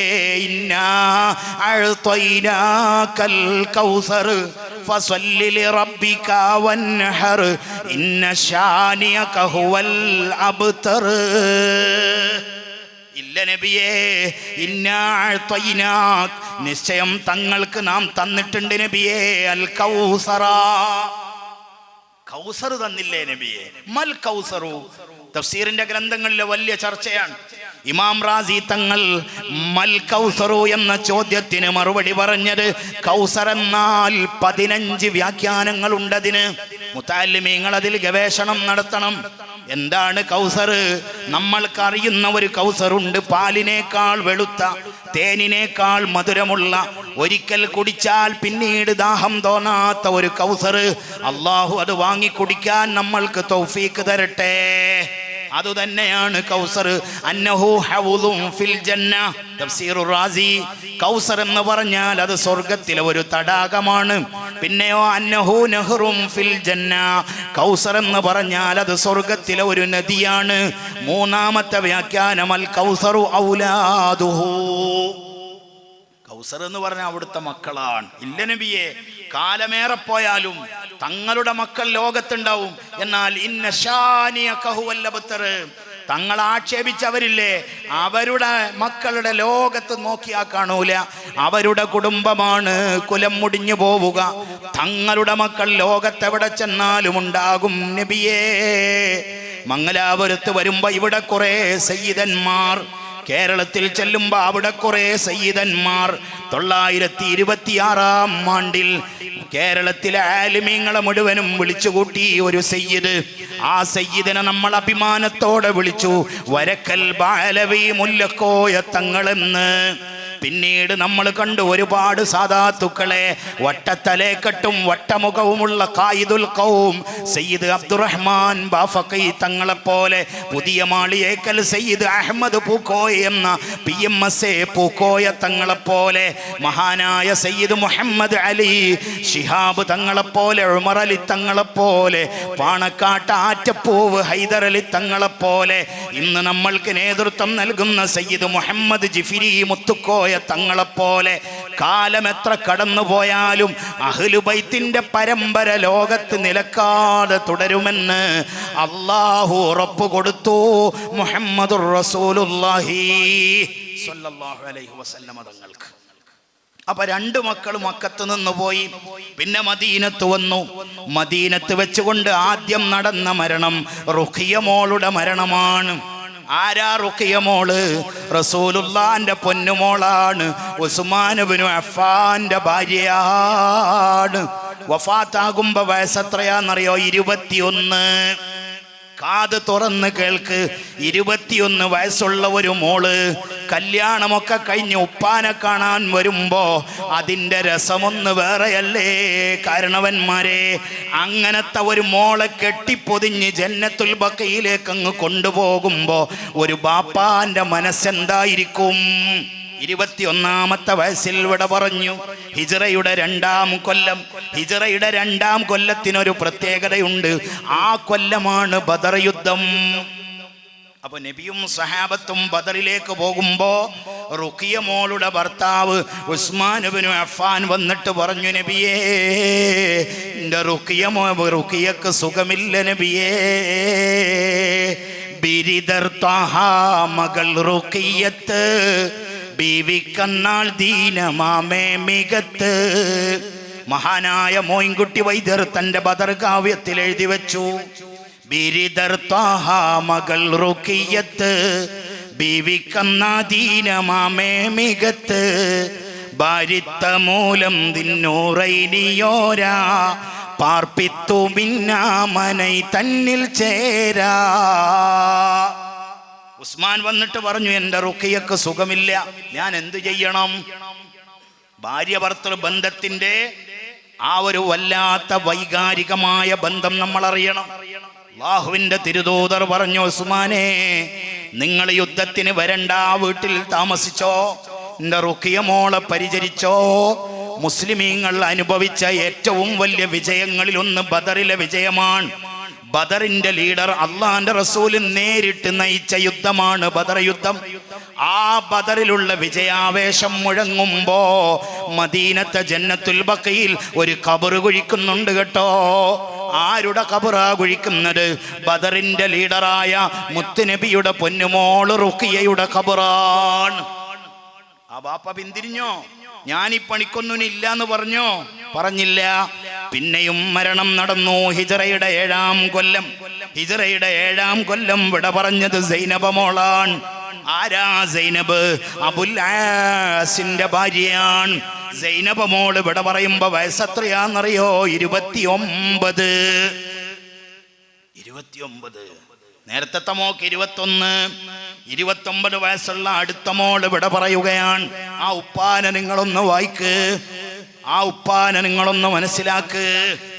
ഇനിയോ തൊട്ടടുത്ത ഹിജ്റയുടെ 9-ാം കൊല്ലം 2 മരണം. ഒരു ഉപ്പാന്റെ 2 മക്കളും കൂടെ പോവുകയാണ്.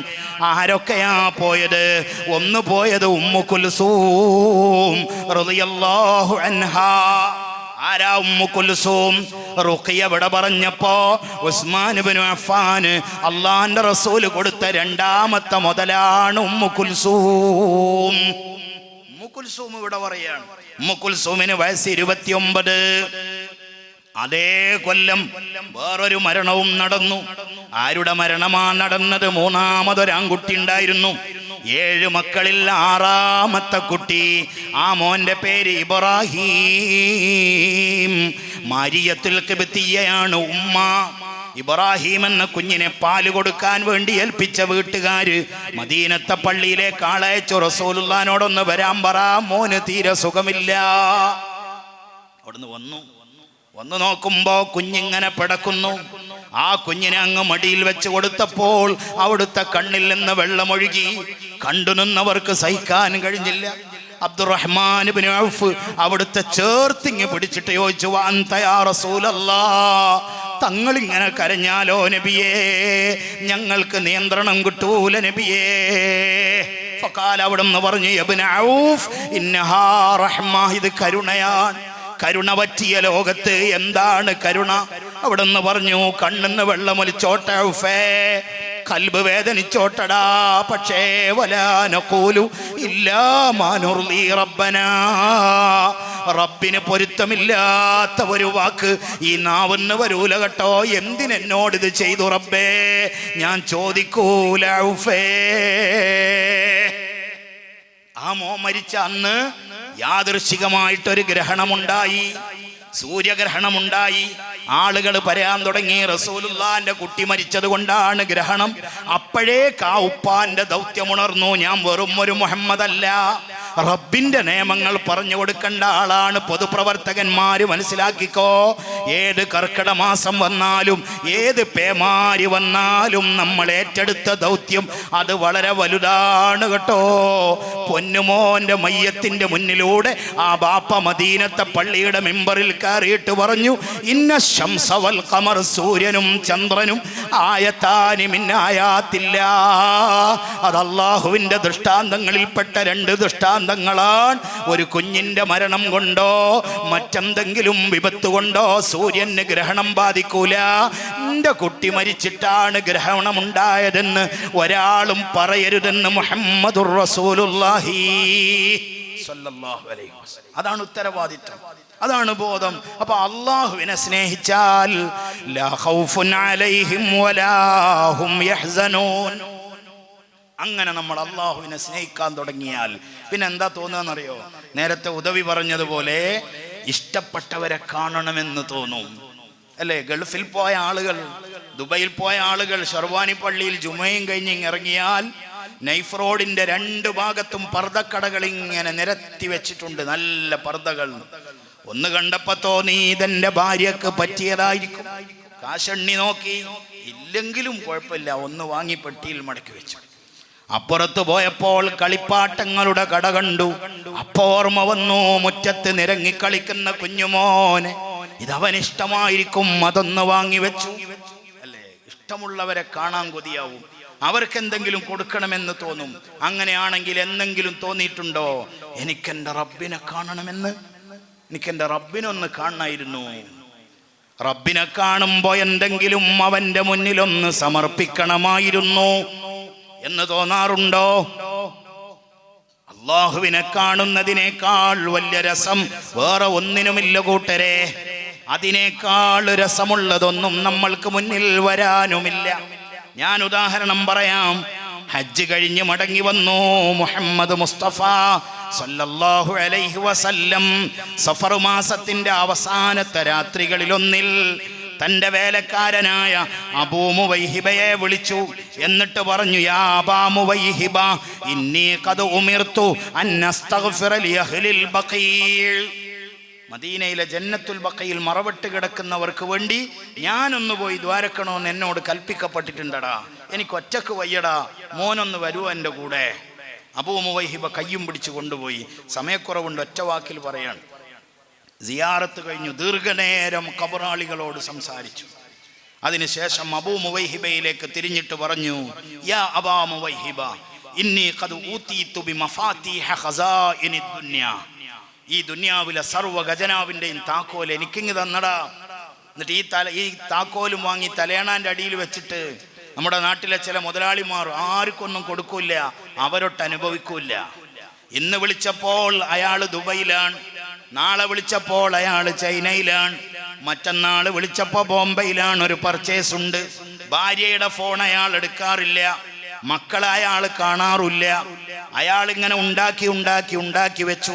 അയാളൊട്ട് അനുഭവിച്ചില്ല, ഒരു നല്ല കുപ്പായമിട്ടില്ല. അയാൾ ആർക്കും ഇത് കൊടുത്തില്ല. ഒരു ദിവസം കേട്ടു അയാൾ പോയി. എന്താ അയാൾ നേടിയത്?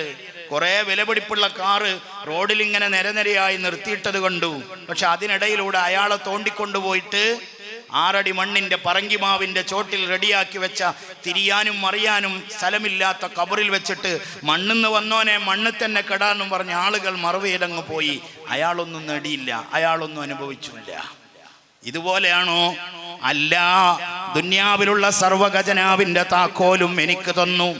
എന്നിട്ടോ വൽ ഖുൽദി ഫീഹാ, ഈ ദുനിയാവ് നിലനിൽക്കുന്ന കാലമത്രയും ജീവിക്കാനുള്ള ആയുസ്സും തരാം. പിന്നെന്താ വേണ്ടത്? സുമ്മൽ ജന്ന, പിന്നെ സ്വർഗവും തരാം നബിയേ. ഇത് 3ഉം ഒരു ഭാഗത്ത് വെച്ച് തന്നടാ. എന്നിട്ടോ ഫഖയ്യിറതു ബൈന ദാലിക വബൈന ലിഖാഇ റബ്ബി, ഇപ്പുറത്ത് വെച്ച് തന്നു, എൻ്റെ റബ്ബിനെ കാണാൻ ഒരു അവസരവും തരാം. എന്നിട്ട് പറഞ്ഞു, ഇഷ്ടമുള്ളത് എടുത്തോളാൻ പറഞ്ഞു. ദുനിയാവ് നിലനിൽക്കുന്ന കാലമത്രയും സർവ്വ സൗഭാഗ്യങ്ങളും ആസ്വദിച്ചു കൊണ്ട് ഇവിടെ കഴിയണോ? താക്കോൽ എടുത്ത് വിട്ടോളി. ഇനി അതല്ല, അള്ളാഹുവിനെ കാണാൻ കൊതിയുണ്ടോ? എന്താ വേണ്ടത് എന്ന് ചോദിച്ചു. അബൂ മുവൈഹിബ ചാടി എണീറ്റിട്ട് പറഞ്ഞു, ബിഅബീ അൻത വ ഉമ്മീ യാ റസൂലല്ലാഹ് ഖുദ് മഫാത്തിഹ ഖസാഇനിദ് ദുനിയ.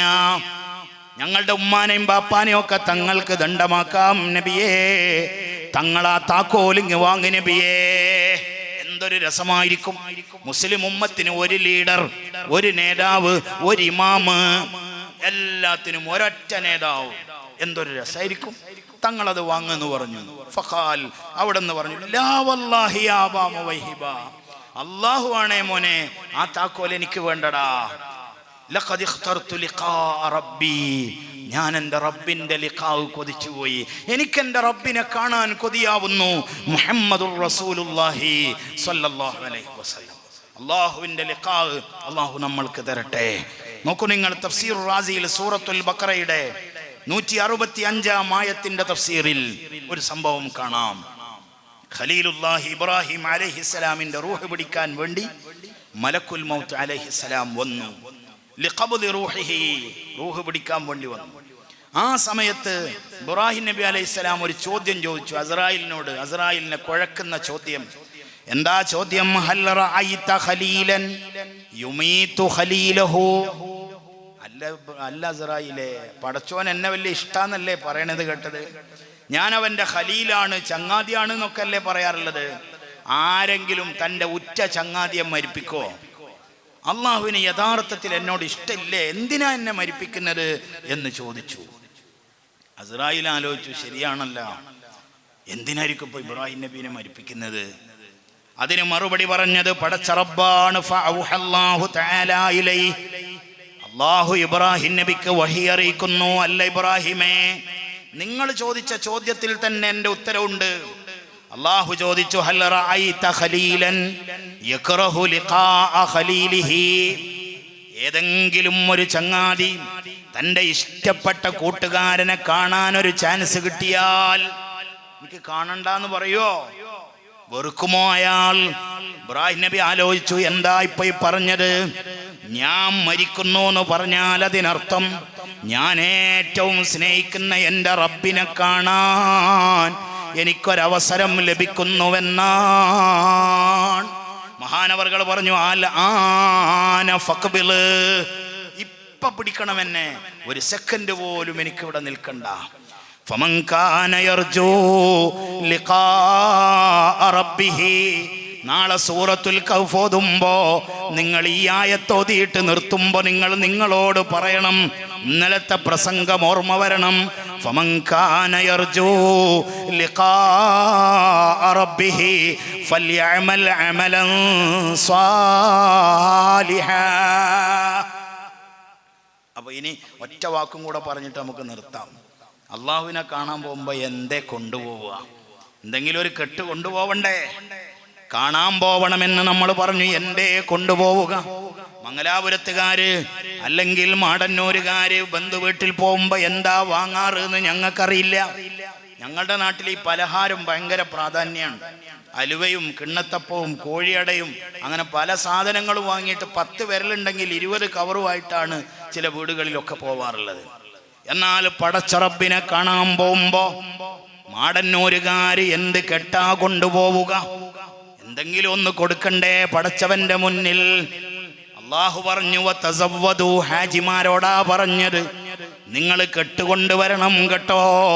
പക്ഷേ ഫഇന്ന ഖൈറസ്സാദ്, നിങ്ങളുടെ സാദിൽ, നിങ്ങളുടെ കെട്ടിലുള്ള ഏറ്റവും നല്ല വിഭവം ഏതാണെന്നറിയോ? അത്തഖ്വാ,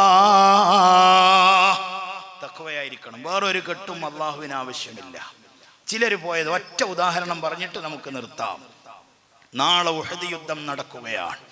ആ ഉഹദിൽ മഹാന്മാരായ സഹാബത്തൊക്കെ ഒരുമിച്ച് കൂടിയിരിക്കുന്നു. 2 ചെറുപ്പക്കാർ പരസ്പരം കണ്ടുമുട്ടുന്നു. 2 പേർക്കും പെരുത്തിഷ്ടമാണ്.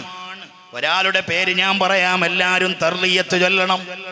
ഒരു മഹാനാരാന്നറിയോ? മഹാനായ സഅദ് ഇബ്നു അബീ വഖാസ്, വലിയ മഹാനാണ്. ഇന്നീല അവ്വലുൽ അറബി റമാ ബിസഹ്മിൻ ഫീ സബീലില്ലാഹ്, അള്ളാന്റെ മാർഗത്തിൽ ആദ്യമായി അമ്പും വില്ലും എടുത്ത് യുദ്ധം ചെയ്തത് ഞാനാണ്. ആ മഹാനാണ് സഅദ് ഇബ്നു അബീ വഖാസ്. ഒന്ന് മഹാനാണ്. രണ്ടാമത്തെ ആളാരാന്നറിയോ?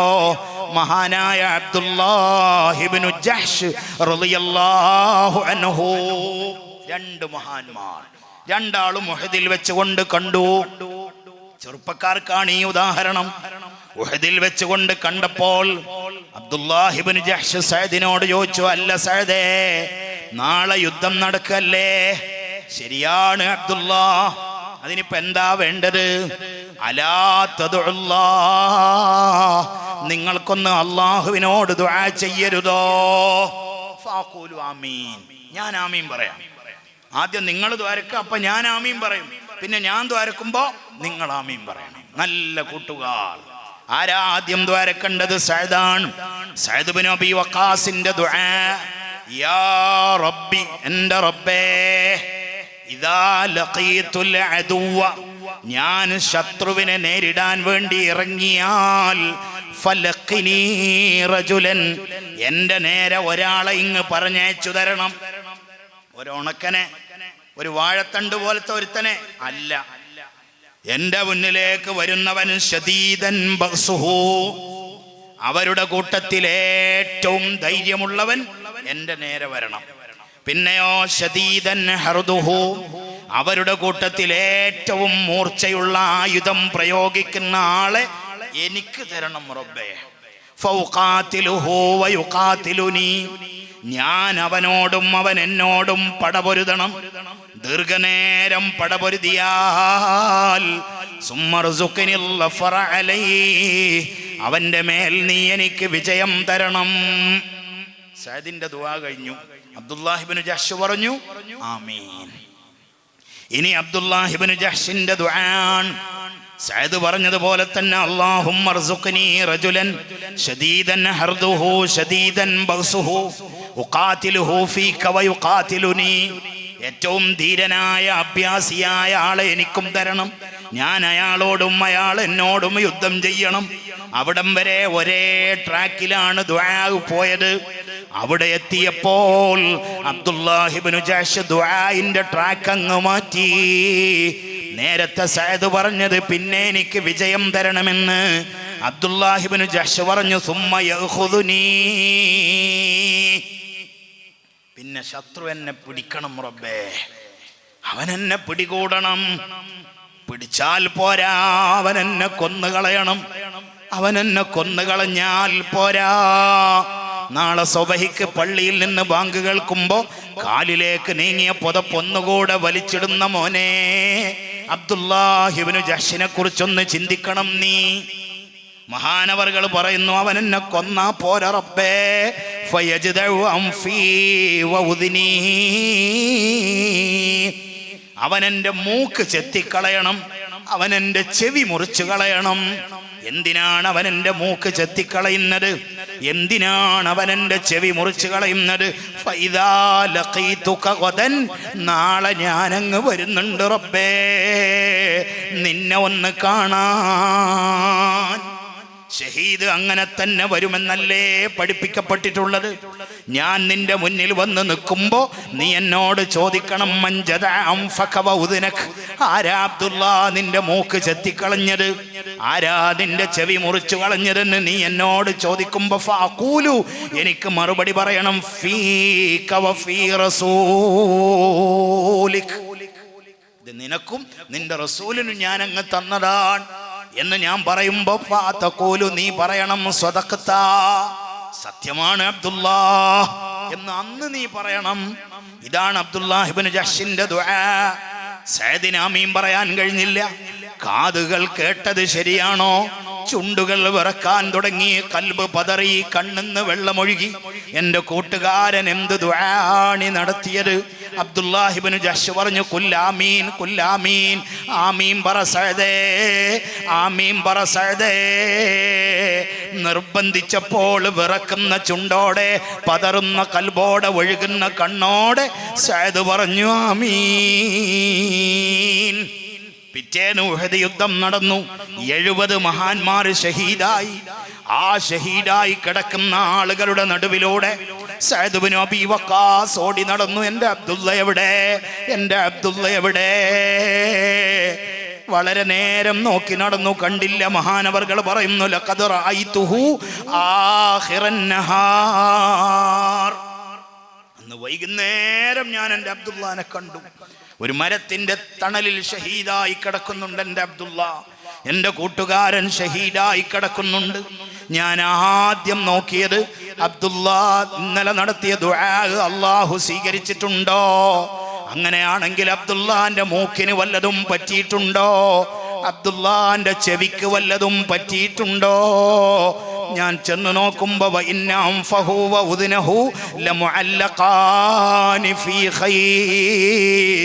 മഹാനവർകളുടെ മൂക്കും ചെവിയും ശത്രു അരിഞ്ഞെടുത്തിട്ട് ഒരു നൂലിൽ കോർത്തിട്ട് ഒരു മരത്തിന്റെ മേലെ കെട്ടിത്തൂക്കിയിട്ടിട്ടുണ്ട്. അതിന്റെ ചുവട്ടിൽ കിടക്കുന്നു അബ്ദുല്ലാഹ് ഇബ്നു ജഹ്ശ് റളിയല്ലാഹു അൻഹു.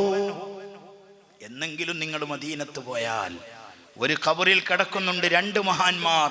ഒന്ന് സയ്യിദുനാ ഹംസത്ത് ഇബ്നു അബ്ദുൽ മുത്തലിബ് റളിയല്ലാഹു അൻ, മറ്റൊന്ന് അബ്ദുല്ലാഹ് ഇബ്നു ജഹ്ശ്. രണ്ടാളും ഒരു ഖബറിൽ കിടക്കുന്നുണ്ട്. അല്ലാഹു ആ മഹാന്മാരുടെ പൊരുത്തം നമ്മൾക്ക് തരട്ടെ. അവരെ സിയാറത്ത് ചെയ്യാൻ അല്ലാഹു നമ്മൾക്ക് തൗഫീക്ക് തരട്ടെ. ഈമാന്റെ മാധുര്യം ലഭിക്കുന്ന ഒരു കാര്യത്തിന്റെ പകുതി പറയാനേ നമുക്ക് സാധിച്ചിട്ടുള്ളൂ. ഇൻഷാ അല്ലാഹ്. അല്ലാഹു ഈ സ്നേഹബന്ധം ദീർഘകാലം നിലനിർത്തി തരട്ടെ.